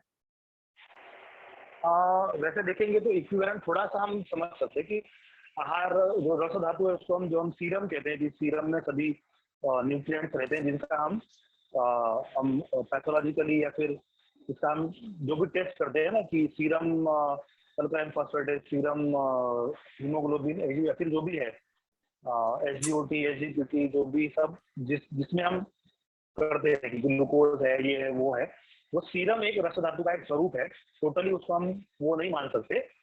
फिर अच्छा, रक्त का मतलब जो भी ब्लड के जो पार्ट है, मतलब RBC है, WBC है, प्लेटलेट्स है, सभी जो है वो रक्त धातु के अंदर वो आएंगे। एक ये ब्रॉडली है, ये एग्जैक्टली उसका वो नहीं है। फिर मांस मतलब जो भी तो हमारे एक मिनट, जो टिश्यूज है, मतलब रक्त धातु है, एक सॉरी, रक्त धातु जो है उसमें ब्लड का जो लिक्विड पोर्शन है वो भी आता है या वो नहीं आता? क्योंकि वो सीरम है ना, जो रक्त हाँ, का जो लिक्विड पोर्शन है वो सीरम है, तो सीरम वो रस धातु में जाता है। ठीक। और जो उसका हाँ, सॉलिड पार्ट होगा वो रक्त में जाएगा। ओके। तो एक हाँ, तरह से मतलब देखा जाए दोनों जो, है, मतलब ऐसा हाँ, टोटली ऐसा नहीं हम करेंगे कि टोटल मतलब सीरम मतलब वो रस धातु ही है, वो रस धातु का कोई उसमें है ही नहीं, ऐसा भी नहीं है। इसलिए एग्जैक्ट उसका इक्विवेलेंट पता करना तो मुश्किल है कि एग्जैक्टली वो क्या है। लेकिन जब भी सीरम पैरामीटर से कुछ गड़बड़ी होती है तो हम रस धातु की दृष्टि उसको मानते हैं, उसके की चिकित्सा करते हैं। और अग्नि का जो है ठीक से नहीं हो रहा ऐसा करके उसकी चिकित्सा करते हैं, उसके में जो सिम्टम्स में आराम होता है या फिर जो भी फाइंडिंग्स है नॉर्मल होते हैं। तो जनरल दस्तावेजों की दृष्टि करके हम उसकी ट्रीटमेंट करते हैं। लेकिन जो ब्लड के इंग्रेडिएंट हैं वो मतलब है, हीमोग्लोबिन है, आरबीसी है, डब्ल्यूसी है, फिर प्लेटलेट है, ये सभी जो है वो हम रक्त धातु के कंसिडर कर सकते हैं। तो ये एलडीएल, एचडीएल, वीएलडीएल वगैरह ये किस में, रक्त में आते हैं कि रस में आते हैं? वो रस में ही आता है। रस में आते हैं। हाँ, अच्छा, क्योंकि वो सभी सीरम में ही रहता है ना, सब सीरम के ही पैरामीटर है। सीरम कोलेस्ट्रॉल, सीरम ये है, सीरम ब्लड ये है, अभी ये सीरम के अंडर ही आता है, तो उसमें वो कंसिडर कर लिया है। ओके, तो जब हम जैसे केएफटी करते हैं तो क्रिएटिनिन टेस्ट करते हैं। हाँ, तो उसमें अलग अलग कैटेगरी हम उसमें एक्चुअली ऐसा है कि हम वो सभी रस धातु में है ऐसा हम समझेंगे, लेकिन जैसा कोलेस्ट्रॉल है, फिर एचसीएल, एलडीएल जो भी है वो वैसा देखा जाए तो वो है। तो मतलब फैट है या फिर वो क्या मेद की कैटेगरी में आता है, मतलब कफ या मेद की। तो रस धातु में मेद का जो प्रमाण है वो हम उसको समझते हैं कि वो जो सीरम कोलेस्ट्रॉल है, मतलब है वो रस के अंदर ही, लेकिन वो मेद का अंश है, मेद धातु का। जी जी जी जी जी जी जी जी, कफ का, मेद का ये उसमें वो हम कहेंगे। और फिर वो जो भी एंजाइम्स वगैरह जो है हम उसको पित्त के कैटेगरी में डालते हैं। तो जो भी ट्रांसफॉर्मेशन करने के लिए शरीर में जो आगे रहता है वो सभी पित्त की कैटेगरी में जाएगा। मतलब अवस्था में ट्रांसफर जो भी करता है तो वो पित्त, अग्नि, इस तरीके से उसको कंसिडर करते हैं, मत करेंगे तो उसका चिकित्सा है। और फिर आता है मांस भी, कनेक्टिंग टिश्यूज है, मतलब मसल्स है, सभी मांस धातु के अंदर वो आ जाता है। फिर मेद को हो गया, फैट्स है, फिर लिपिड है, ये सभी मेद धातु के अंदर वो आ जाता है। साइनोवियल फ्लूइड है वो मेद धातु के अंदर आता है। फिर ये सभी जो है मेद धातु के अंदर हम कंसिडर करेंगे। अस्थि तो ऑब्वियस है, अस्थि तो बहुत ज्यादा उसको डिस्क्राइब करने की जरूरत नहीं है। लेकिन मज्जा जो है वो थोड़ा सा एक ड्यूअल नेचर का हम उसको हम मानेंगे, क्योंकि जो बोन मैरो जो है वो एक मज्जा का एक पार्ट हो गया, लेकिन जो नर्वस सिस्टम है उसको भी हम मज्जा धातु मानते हैं, जिससे शरीर का जो सेंसरी या मोटर जो एक्टिविटीज है वो जिसके द्वारा गवर्न होती है वो मज्जा धातु हम उसको कंसिडर करते हैं।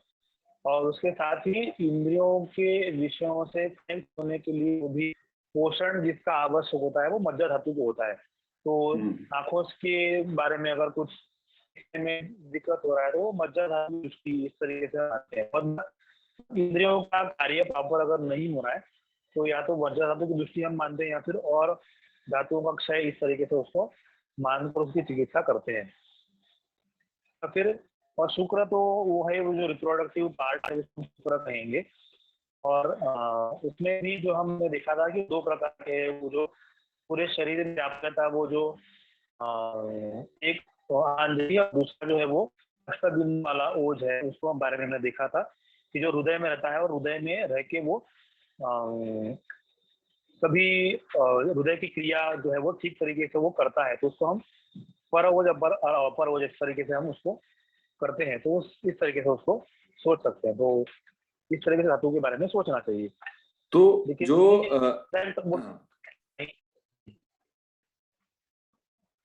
हेलो, हाँ, एग्जैक्ट ट्रांसलेशन नहीं है, ये भी हमको ध्यान में रखना चाहिए। जी जी। तो जो अपना शुक्र धातु है इन मेल्स, क्या वो सेमिनल फ्लूइड के इक्विवेलेंट है या कुछ और भी एलिमेंट्स होते हैं? वो एक उसका पार्ट है। जैसा हमने कहा कि दो प्रकार के जो शुक्र का दो, एक है वो पूरे शरीर में व्यापक है और एक जो प्रोडक्शन के लिए होता है वो भी एक शुक्र है। तो दोनों तरीके से है कि जो एक शरीर का जो पार्ट है, हर एक में शुक्र का धातु, क्योंकि सब सातों धातु शरीर पूरे शरीर में रहते हैं, व्याप्त रहते हैं। इससे सेमिनल फ्लूइड जो है वो एक शुक्र का एक पार्ट है, और जो शरीर के पूरे बाकी अवयव है उनमें भी ये सभी प्रकार के शुक्र, जहां जहां पर रिप्रोडक्टिव प्रोसेस होती है वो सब शुक्र की वजह से होती है। तो इवन जैसे सेल ग्रोथ सेल होती डिवीजन है, है, हाँ हाँ अच्छा, हाँ, तो सेल डिवीजन जहां पर होता है वो सब वो जो है वो शुक्र धातु का प्रॉपर जो है वो हम सब समझ रहे हैं, उसको चाहिए। हाँ मेक सेंस, ये बड़ी इंपॉर्टेंट क्योंकि चीज आपने कही। हाँ, तो सभी जैसे सातों धातु पूरे शरीर में व्याप्त है, तो इसलिए उसको एक जगह पर वो एक उसका पार्ट हो गया कि जो शुक्र है जो सीमेंट स्क्रोटम में रहता है, जो सीमेंट से जो हम वो मानते हैं, वो एक पार्ट है, लेकिन हर शरीर के हर पार्ट में ही शुक्र होना चाहिए। अगर शुक्र की निर्मित प्रॉपर हो रही है तो फिर वो अपने अपने का रिप्रोडक्शन जो है वो प्रॉपरली करेगा। तो एक तरह से ग्रोथ प्रोसेसेस जो हैं वो शुक्र धातु का फंक्शन है, रिप्रोडक्टिव प्रोसेस हम उसको कहेंगे,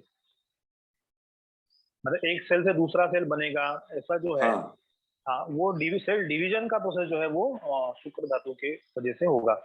रिप्रोडक्शन का प्रोसेस, ग्रोथ तो जैसे वो धातु रस धातु से ग्रोथ होगी, मतलब प्रीणन जो है ना जो कहा है, हाँ हाँ हाँ हाँ, जैसा हमने हर धातु वो तो के न्यूट्रिशन हो गया। कर्म, हाँ, तो प्रीणन, पोषण होगा तभी ग्रोथ होगी। जी जी जी, तो हाँ वो प्रीणन तो खैर ठीक बात है। हाँ प्रीणन जीवनम लेपो स्नेहो धारण पूर्णे गर्भोत्पादक धातु नाम, ये बोला है। तो जहाँ पर रिप्रोडक्टिव प्रोसेस जो है जहाँ पर होगी वो शुक्र की वजह से होगी, जहाँ पर पोषण का काम होगा वो रस धातु से होगा। तो जैसे जब हमारे कट लग जाता है स्किन में और हाँ वो हीलिंग होती है, हाँ, तो वो क्या प्रीणन का भाग है या वो एक्चुअली शुक्र धातु का काम चल रहा है? प्रीणन का काम होगा, रस धातु का काम अच्छा होगा, या क्योंकि अगर जहाँ पर हीलिंग नहीं होता है तो वहां पर हम रक्त और रस दोनों का वो मिलके वो काम है, रस अच्छा, धातु और रक्त धातु, क्योंकि वो रोपण करने का काम है ना। ठीक है, ठीक है, अच्छा। तो इस तरीके से उसको समझ सकते हैं। और ओजस को हम, जो मॉडर्न कॉन्सेप्ट ऑफ इम्यूनिटी है, क्या हाँ, उससे वो इक्वेट कर उसका सकते पार्ट हैं? है। जी, तो क्योंकि जिसका ओज अच्छा है उसकी इम्यूनिटी भी अच्छी रहेगी, हाँ और ओज का स्वरूप भी थोड़ा सा बताया है इसमें, तो उसके अनुसार वो हम अगर हमको अगर दिख रहा है तो उसकी इम्यूनिटी अच्छी है, ऐसा हम मान के चलेंगे। इम्यूनिटी उसका एक पार्ट है, और क्योंकि वो मेंटल और फिजिकल दोनों प्रकार से है, तो क्योंकि ओज क्षय होने के कारण दोनों प्रकार के बताए हैं कि जिसके ओज का क्षय होता है वो तो शारीरिक कारण भी है और मानसिक कारण भी है, तो इसलिए दोनों की तरफ से हम उसको सोच सकते हैं। जी जी जी, ओके, ठीक है। तो अगर जैसे समराइज किया जाए, आप करेक्ट कीजिएगा। तो रस धातु जो है वो बेसिकली सीरम, या उसको अपन न्यूट्रिएंट फ्लूइड कह सकते हैं, जी, जिससे शरीर है सभी ना? शरीर का पूर्ण होता है वो। हाँ हाँ हाँ। और क्या ये लिम्फेटिक सिस्टम का जो फ्लूइड घूमता है, ये भी रस धातु का पार्ट माना जाएगा? उसी के अंदर आता है। उसी के अंदर आता है ना? Hmm, so it is not just the blood, but lymph also नहीं, जो है वो रस धातु का हाँ है। हाँ हाँ हाँ, ठीक है। और जो रक्त धातु है हाँ वो बेसिकली जो ब्लड के सॉलिड कंपोनेंट्स अगर कहा जाए, हाँ, वो हीमोग्लोबिन भी है। हुआ, आरबीसी हुआ, डब्ल्यूबीसी हुआ, हाँ, उनको हम रक्त धातु मानेंगे, हम्म है ना? अच्छा, हम्म मांस धातु मतलब जो मस्कुलर टिश्यू जिसे हम कहते हैं, हाँ हाँ, ठीक है है। ना? टेंडन्स, लिगामेंट्स, मसल्स, हाँ, ये सारी चीजें। उसके साथ ही जिस जिससे वो बॉडी के पार्ट्स बनते हैं ना, जैसे आमाशय, मतलब जैसे हम स्टमक का कंसिडर करेंगे तो उसकी वो बनता जिससे है वो मांस धातु से हाँ, बनता है। जी जी जी, ठीक है, बनेगा मांस से, तो मतलब केवल टिश्यूज या मसल्स इतना ही नहीं, तो जब जो भी सॉलिड पार्ट शरीर में रहेगा तो सब मांस तो धातु है, मतलब तो सारे ऑर्गन्स जो हैं हाँ, वो मांस धातु का भाग है। हाँ हाँ, मांस धातु का ही हाँ, भाग है वो। सो ये बहुत ही इंपॉर्टेंट है, क्योंकि हम्म, अपन कई बार जब मतलब ले लैंग्वेज में बात करते हैं तो चलो भाई ये मसल हो गई, मांस धातु हो गई, बात खत्म।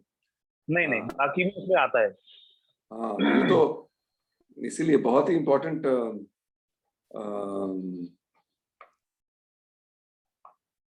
अच्छा, फिर अपना जो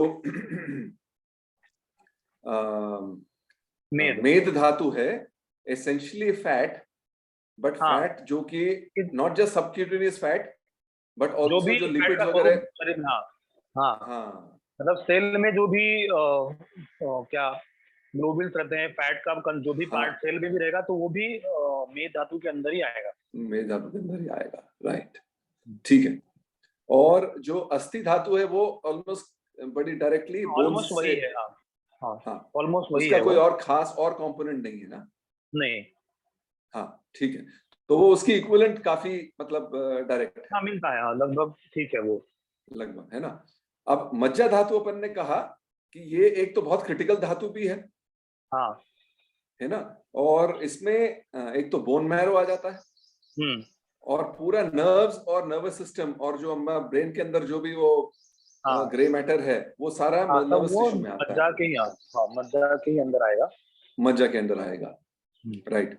तो इन अगर वैसे तो सब धातु इंपॉर्टेंट है ही, पर क्योंकि नर्वस सिस्टम जो है बाकी सारे सिस्टम्स को एक तरह से कंट्रोल करता है और उसको कोऑर्डिनेट करता है, तो इन दैट सेंस मज्जा धातु का रोल और भी ज्यादा इंपॉर्टेंट हो जाता है। इम्पोर्टेंट है। और जब भी नर्वस कोई प्रॉब्लम होता है तो मज्जा धातु के बारे में सोच के उसकी चिकित्सा करते हैं, कि जैसे हमने न्यूरोलॉजिकल डिसऑर्डर्स में मज्जा हाँ के बारे में सोच के चिकित्सा करते हैं तो उसमें रिलीफ जल्दी मिल जाता है, वो मिलता है अगर वो हाँ हाँ। साध्य व्याधि है तो।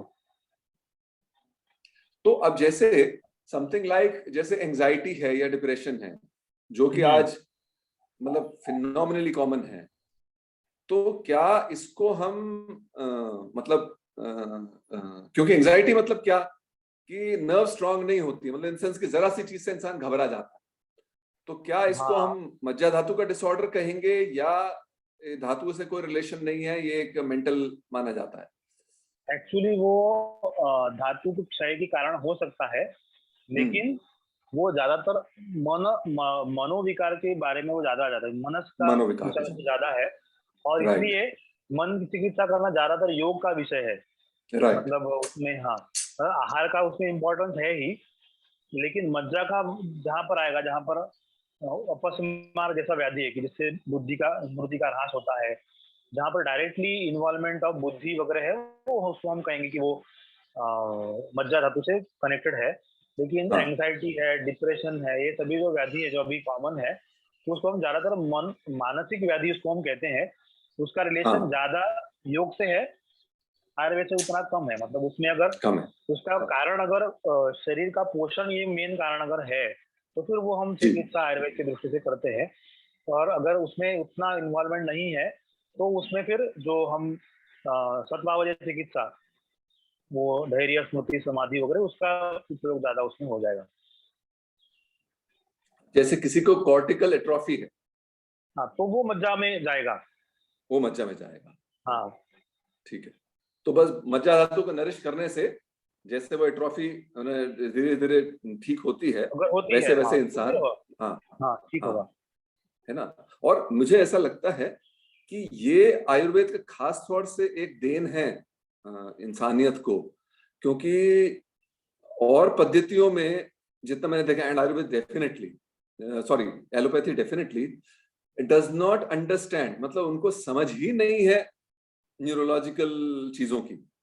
वो हर चीज को केवल टैबलेट्स दे के दबाने की कोशिश करते हैं, ऐसा मेरा अनुभव है। हाँ, मतलब उनका मतलब ये है कि उनका डायग्नोसिस पार्ट बहुत अच्छा है, लेकिन ट्रीटमेंट पार्ट उतना अच्छा नहीं है, नहीं है, ऐसा हम हाँ, समझ सकते हैं। मतलब उनको डिफरेंशिएट कर सकते हैं कि वो किस वजह से हुआ है। मतलब किस वो क्या हुआ है वो हम पता कर सकते हैं, लेकिन वो क्यों हुआ और किसी चिकित्सा कैसे करनी चाहिए वो नहीं जान पाते हैं। ये एक मेजर उसमें है। तो ये मज्जा धातु का जो क्षय होता है, तो उसके सिम्टम्स लक्षण क्या क्या होते हैं?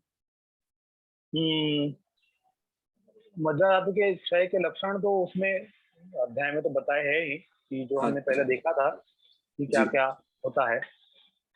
तो जैसे फॉरगेटफुलनेस हुआ, हाँ, ये हो लॉस ऑफ सकता मेमोरी, है। लॉस ऑफ कंसंट्रेशन, ये सब वहां के लक्षण हैं या इनका मेंटल ज्यादा रोल है? नहीं, वो तो मज्जा के ही अंदर आएगा, क्योंकि उसका पोषण हम्म। ठीक से नहीं होगा तो फिर अ, सही उसका नॉलेज होगा नहीं ना, तो वो मज्जा में ही आएगा। क्योंकि अभी क्या है, फॉर एग्जाम्पल आजकल ये ADHD, हम्म। अभी नाम तो ये लोग कुछ भी दे देते हैं, है ना, अटेंशन डेफिसिट क्या hyper disorder, sensitive something, disorder. Hyper disorder, है ना। अब इन इफेक्ट क्या है कि बच्चे की, जो ज्यादा बच्चों में ही पाया जाता है शायद, या एटलीस्ट किसी के भी हो, तो इसमें क्या है, मज्जा धातु वीक है, तो इस वजह से इंसान या बच्चा जो है वो हाँ, किसी क्योंकि चीज पे अटेंड नहीं कर पाता, मज्जा धातु जो और है इस वो वजह से वो अस्थि का, हाइपर हाँ लगता है। हाँ, मज्जा धातु जो है उसमें जो गुण होने चाहिए वो स्थिर होना चाहिए। वो अस्थि का हाँ। पोषण करने का मेन काम उसका है। लेकिन उसके साथ ही इंद्रियों का पोषण करना भी मज्जा धातु का काम है। तो अगर वो पोषण अच्छा। ठीक से अगर नहीं कर रहा है, तो फिर वो क्योंकि वो स्थिर नहीं रहेगा, तो फिर वो अटेंशन डेफिसिट डिसऑर्डर होगा। तो उस तरीके से हम्म। समझ को करना पकड़ सकते हैं। अच्छा, तो इंद्रियों को पोषण करना भी मज्जा धातु का ही हम्म। काम है ना। हाँ, ठीक है, ठीक है। और सो शुक्र धातु, जैसे आपने कहा, वो सेल डिवीजन या रिप्रोडक्शन।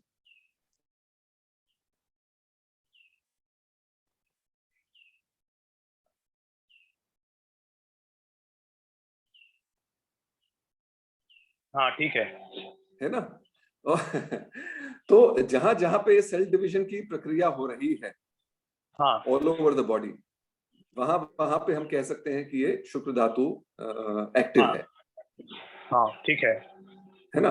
तो शुक्र धातु के क्षय के क्या लक्षण हैं? तो वैसे तो शुक्र धातु के क्षय के लक्षण उन्होंने डायरेक्टली ऑर्गन स्पेसिफिक ही दिए हैं। तो शुक्रे शुक्रे चिराग प्रसिचेत जी। तोदोत ये शुक्रम पूर्णतमेव तोदोत्तरसमुष्णम धुमायति। तो ये जो शुक्र है वो लक्षण तो वही दिए हैं। लेकिन हमें अगर शुक्र का गर्भोत्पादन ये काम अगर ध्यान में रखेंगे, तो जहां जहां पर रिप्रोडक्शन प्रॉपर नहीं हो रहा है, मतलब जहां पर बॉडी की ग्रोथ प्रॉपर नहीं हो रही, क्योंकि ग्रोथ तो depends on sale division only. तो सेल डिवीजन के ऊपर जी। ही बॉडी की जो बचपन में ग्रोथ होगी वो डिपेंड रहेगी। इसलिए अगर वहाँ जी। प्रॉपरली नहीं हो रहा है, तो हम शुक्र धातु का क्षय या फिर दुष्टि या फिर वो ऐसा उसको मान के हम कर सकते हैं। जैसे आपने जो कह रहे थे ग्रोथ वाला पोर्शन, वो वैसे ठीक है, मतलब ग्रोथ अगर सही नहीं हो रही तो शुक्र के अंडर जाएगा। लेकिन ग्रोथ अगर वो पोषण ठीक से, ये दोनों उसमें कारण होंगे। तो उसका पोषण ठीक नहीं हो रहा है, इससे ग्रोथ नहीं हो रहा है, और दूसरा डिवीजन ठीक से नहीं हो रहा है, इससे ग्रोथ नहीं हो रहा है। तो दोनों प्रकार से उसको ग्रोथ नहीं हो सोचकर रहा। हमें राइट। चिकित्सा करनी चाहिए। और क्योंकि ये दोनों कफ के हम्म। कैटेगरी में ही आते हैं, रस धातु और शुक्र धातु दोनों भी कफ की कैटेगरी में आएंगे, मतलब तो इसलिए कफ की चिकित्सा, हम्म। मतलब कफ का जो है प्रीणन ढंग से नहीं हो रहा है, इस तरीके से सोच के भी उसकी चिकित्सा कर सकते हैं। तो ये सभी इंटरलिंक जी। ऐसा जी। करके किस वजह से जी। एग्जैक्टली है वो सोच करके हमको चिकित्सा करना चाहिए। अब शुक्र, क्योंकि शुक्र जो है वो, जैसे मज्जा हमने देखा बहुत ही क्रिटिकल रोल प्ले करती है ना सारी चीज को, तो शुक्र तो हम्म। उससे भी आगे है, तो जाहिर है कि उसका फंक्शन तो और भी ज्यादा सिग्निफिकेंट होना चाहिए। हाँ, तो इसीलिए वेयर वो, अभी जो अंडरस्टैंड। हाँ, इसलिए जब भी हम जो है ना, क्या गर्भ संस्कार या फिर जहाँ पर ये सभी चीजें आती है कि हम व्हेन यू आर मतलब willing to give birth to child, मतलब ऐसा आप जब सोच रहे हैं कि आपको, तो जी। उस समय शरीर का शोधन, फिर शुक्र का प्रॉपर निर्माण हो रहा है कि नहीं हो रहा है, ये ध्यान में रखना बहुत ज्यादा इंपॉर्टेंट है। उसके ऊपर राइट। भी बहुत इम्फेसिस आयुर्वेद में दिया है कि आप जब भी आप सोच रहे हैं कि आपको बच्चा चाहिए, तो उस समय पे आप इन सभी चीजों को फॉलो करिए, तो जो भी संतति होगी वो ठीक से उत्पन्न हो जाएगी। ये सोचकर आपको हम्म। करना है, ये इम्पोर्टेंट है ही। इसलिए वो पर क्या ये शुक्र धातु का रोल बाल्यावस्था के बाद कम हो जाता है? नहीं, ऐसा नहीं है। जो ऐसा होना तो नहीं ग्रोथ के, चाहिए। नहीं हाँ। नहीं, ग्रोथ के लिए जो जरूरी है वो होगा, क्योंकि तब तक वो रिप्रोडक्टिव एज जब तक उसको नहीं आती है, तब तक वो जो शुक्र का जो कार्य है, वो बॉडी का सेल डिवीजन, ग्रोथ, ये प्रॉपरली होना, ये शुक्र का काम रहेगा। और जब वो रिप्रोडक्टिव एज को पहुंच जाएगा तो उसके साथ दोनों काम वो करेगा। मतलब जो भी शरीर का क्षय हो रहा है उसको पूर्ण करके फिर रिप्रोडक्टिव ऑर्गन, रिप्रोडक्शन करने का जो काम है वो दोनों शुक्र धातु वो करेगा। तो मानिए कि सपोज सो समबडी जो मिड लाइफ है, मान लीजिए 40 साल, 45 साल, 50 साल, जो भी माना जाए, है ना, तो वो मिड लाइफ में शुक्र धातु का क्या रोल रहता है? हाँ, जैसे मैंने जो पहले ही कहा कि ऐसा तो नहीं है कि अगर मिडिल एज हो गया तो बॉडी में सेल डिवीजन होता नहीं है, ऐसा तो नहीं है, वो तो चलते ही रहेगा। मतलब हर कुछ दिन के बाद पूरी सभी शरीर के जो सेल है वो रिन्यू होकर नए सेल बनते हैं, ये तो है ही। और पुराने जो है वो नष्ट हो जाते हैं, तो क्षय तो हर समय होते रहता है। तो वो पूर्ण करके रिप्रोडक्शन, मतलब अब जो बॉडी का जो नॉर्मल कंडीशन है जो हमको दिखता है वो मेंटेन करना, ये भी एक शुक्र का ही काम होगा। क्योंकि वो जब तक वो शरीर का रिप्रोडक्शन ठीक से नहीं होते रहेगा जी, मतलब सेल का डिवीजन सही से होगा नहीं, तब तक वो जो है जिस स्वरूप में हमको शरीर दिखता है वैसे दिखेगा नहीं। इसलिए वो तो कंटिन्यू चलता रहेगा, ऐसा नहीं कि 40 साल बाद या 50 साल बाद उसका काम खत्म हो गया। ये है कि जहाँ जैसे जैसे क्षय होते जाएगा वैसे शुक्र का प्रमाण कम होते रहेगा, वैसे वैसे वो जो है जो प्रॉपर जो ग्रोथ बॉडी की है, जो नॉर्मल से मेंटेन करना जो होता है वो नहीं होगा। इसलिए वृद्धावस्था में जो हम बॉडी की क्षय के लक्षण जो दिखते हैं वो सब उसकी वजह से दिखते हैं, क्योंकि वो रिप्रोडक्शन जो सेल का ये सब होना चाहिए वो नहीं होता है, इसलिए फिर वो सब लक्षण हमको दिखते हैं। जी जी जी। तो थियोरेटिकली अगर मेटाबॉलिज्म अगर ढंग से चल रहा है, हाँ, तो जब तक मेटाबॉलिज्म तब तक ढंग से चल रहा है, तब तक सातों धातु का जो है प्रीणन होते जा रहा है, तो तब तक कोई डीजेनरेशन का कोई स्कोप है नहीं, मतलब अभी। हाँ, मतलब वो तो एक जब तक वो पर्टिकुलर एज नहीं आएगा, जिससे स्वभाव से ही जैसे क्षय होते जाता है, तो वो जब तक नहीं आएगा तब तक बॉडी का क्षय नहीं होगा। जब अगर प्रीणन ठीक से हो रहा है, सभी धातुओं का कार्य अगर ठीक से हो रहा है तो फिर वो नहीं होगा। लेकिन जो आयु के हिसाब से जो होने वाला है वो तो होगा ही। नहीं तो लेकिन यहाँ पे भी क्या है, अभी मैं इस तरह से कर रहा हूँ क्योंकि ये ईरा जो अपन जिसमें रह रहे हैं उसके बहुत सारे यूनिक फीचर्स हैं। मतलब ऐसे कभी ईरा आया नहीं है मेरे ख्याल में पीछे सालों में। इतने सारे लोग इतने वेल नरिश्ड हैं, इतने वेल प्रोटेक्टेड हैं, है कि नहीं? तो वो तो इसलिए scope for nutrition, scope for समझे गुड केयर काफी हाई है।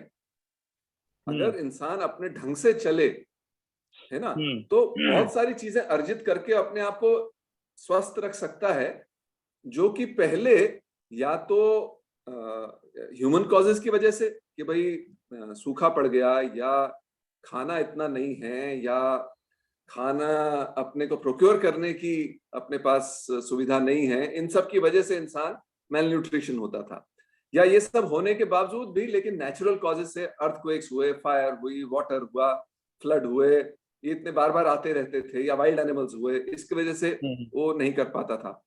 तो आज क्योंकि हमारे पास अगर ढंग से चले तो सुविधा बहुत है, तो थियोरेटिकली इंसान काफी लंबे समय तक पुष्ट, हृष्ट पुष्ट रह सकता है विदाउट डिजेनरेशन। हाँ, रह सकता है प्रॉपर अगर फॉलो करेंगे तो। जी जी जी। अब जैसे अभ्यंग है, अगर इंसान अभ्यंग करता रहे, वो करते ही नहीं है ना अभी आजकल तो। तेल लगाना ही वो वर्जित है लोगों को।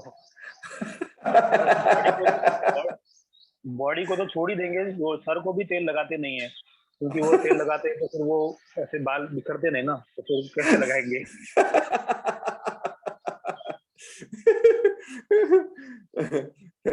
तो नहीं तो जैसे तो मैं कह रहा हूँ फ्रॉम अ व्यू ऑफ से क्या है, अपने पास तो सब तरह के मतलब स्वास्थ्य वाले लोग आते हैं, आएंगे भी, तो अपना कंट्रीब्यूशन रहेगा कि भाई हम उनको गाइडेंस दें और एक विजन दें, राइट। दोनों ही गलत नहीं होने चाहिए, सही दे पाए बहुत अच्छी बात है, नहीं दे पाए ना देना अच्छा है, गलत नहीं तो होना गलत चाहिए। नहीं है, हाँ हाँ, तो इसलिए मैं ये पूछ रहा था कि भाई ये as a vision it is possible ना, कि अगर हाँ, हो इंसान ने सकता अपना है। ख्याल, हाँ हाँ, बिल्कुल बिल्कुल, क्योंकि अभी जितना सुविधा वगैरह भी है उतना पहले जी, कभी नहीं था। इसके हाँ पहले। जी जी लेकिन इसके साथ ये भी सही है कि जितना अभी एक्सपोजर तो बाकी जो है स्ट्रेस और ये है वो जितना हाँ, अभी है वो उतना भी पहले था नहीं, वो बात अलग करेक्ट, है। तो इसलिए एज अ फिजिकल या फिर क्या कहते हैं मटेरियल वो बोलेंगे तो वो अभी बहुत अच्छा है, लेकिन जी, जो मानसिक जो स्वास्थ्य होना चाहिए था वो अभी नहीं है। तो करेक्ट। इसीलिए वो सब होने का वजह तो वही ज्यादा है। तो अगर वो दोनों ठीक है तो फिर कोई इशू सो नहीं है। अगर हम योग और आयुर्वेद को दोनों को साथ लें, तो एक बेसिकली फिजिकल कंपोनेंट और एक मेंटल कंपोनेंट दोनों को हाँ एड्रेस कर सके, तो एक हमारे पास जीवन शैली बन सकती है जी बिल्कुल। जिससे कि बिल्कुल बॉडी और माइंड एकदम हेल्दी रह सके, जी बिल्कुल। है ना। तो बेसिकली आहार विहार आचार विचार मोटा मोटा, हम्म अगर हम उसको बिल्कुल केयरफुली कैलिब्रेट करके चलें, हम्म। है ना, तो बोथ जी जी। बॉडी माइंड एंड स्पिरिट तीनों में लंबे समय तक हेल्दी रहना, इसमें कोई हाँ, मतलब कोई दुविधा या कोई शंका कठिनाई नहीं है नहीं ना। है। हाँ, वो है ही। हाँ, right। लेकिन वो फॉलो करना ही कितने लोगों के बस का है, वो भी एक देखिए, करेंगे नहीं। टीचर, हाँ वो तो टीचर का या एक वैद्य का रोल तो हाँ यही आता है कि भाई हाँ, ज्ञान तो सारा है, लेकिन उसको किस तरह से इंटरप्रेट करके और यूज करना। सामने वाले की स्थिति और भाषा के हम्म अनुरूप अगर उसको प्रस्तुत कर सके और हम्म। किसी को समझ आ जाए, तो पॉसिबिलिटीज बहुत हैं, ऐसा मेरा विचार हाँ है। बिल्कुल, हाँ बिल्कुल सही है। हाँ हाँ, ठीक है, ठीक है। चलिए, चलिए वैसे सॉरी आज आज थोड़ा आगे बढ़ गए नहीं, पर कोई बात लेकिन नहीं। पर डिस्कशन बड़ा ठीक अच्छा है। रहा आज, हाँ हाँ एक ओवरऑल बड़ी अच्छी अंडरस्टैंडिंग डेवलप हो गई। जी। तो ठीक है, अपन प्रेयर करते हैं।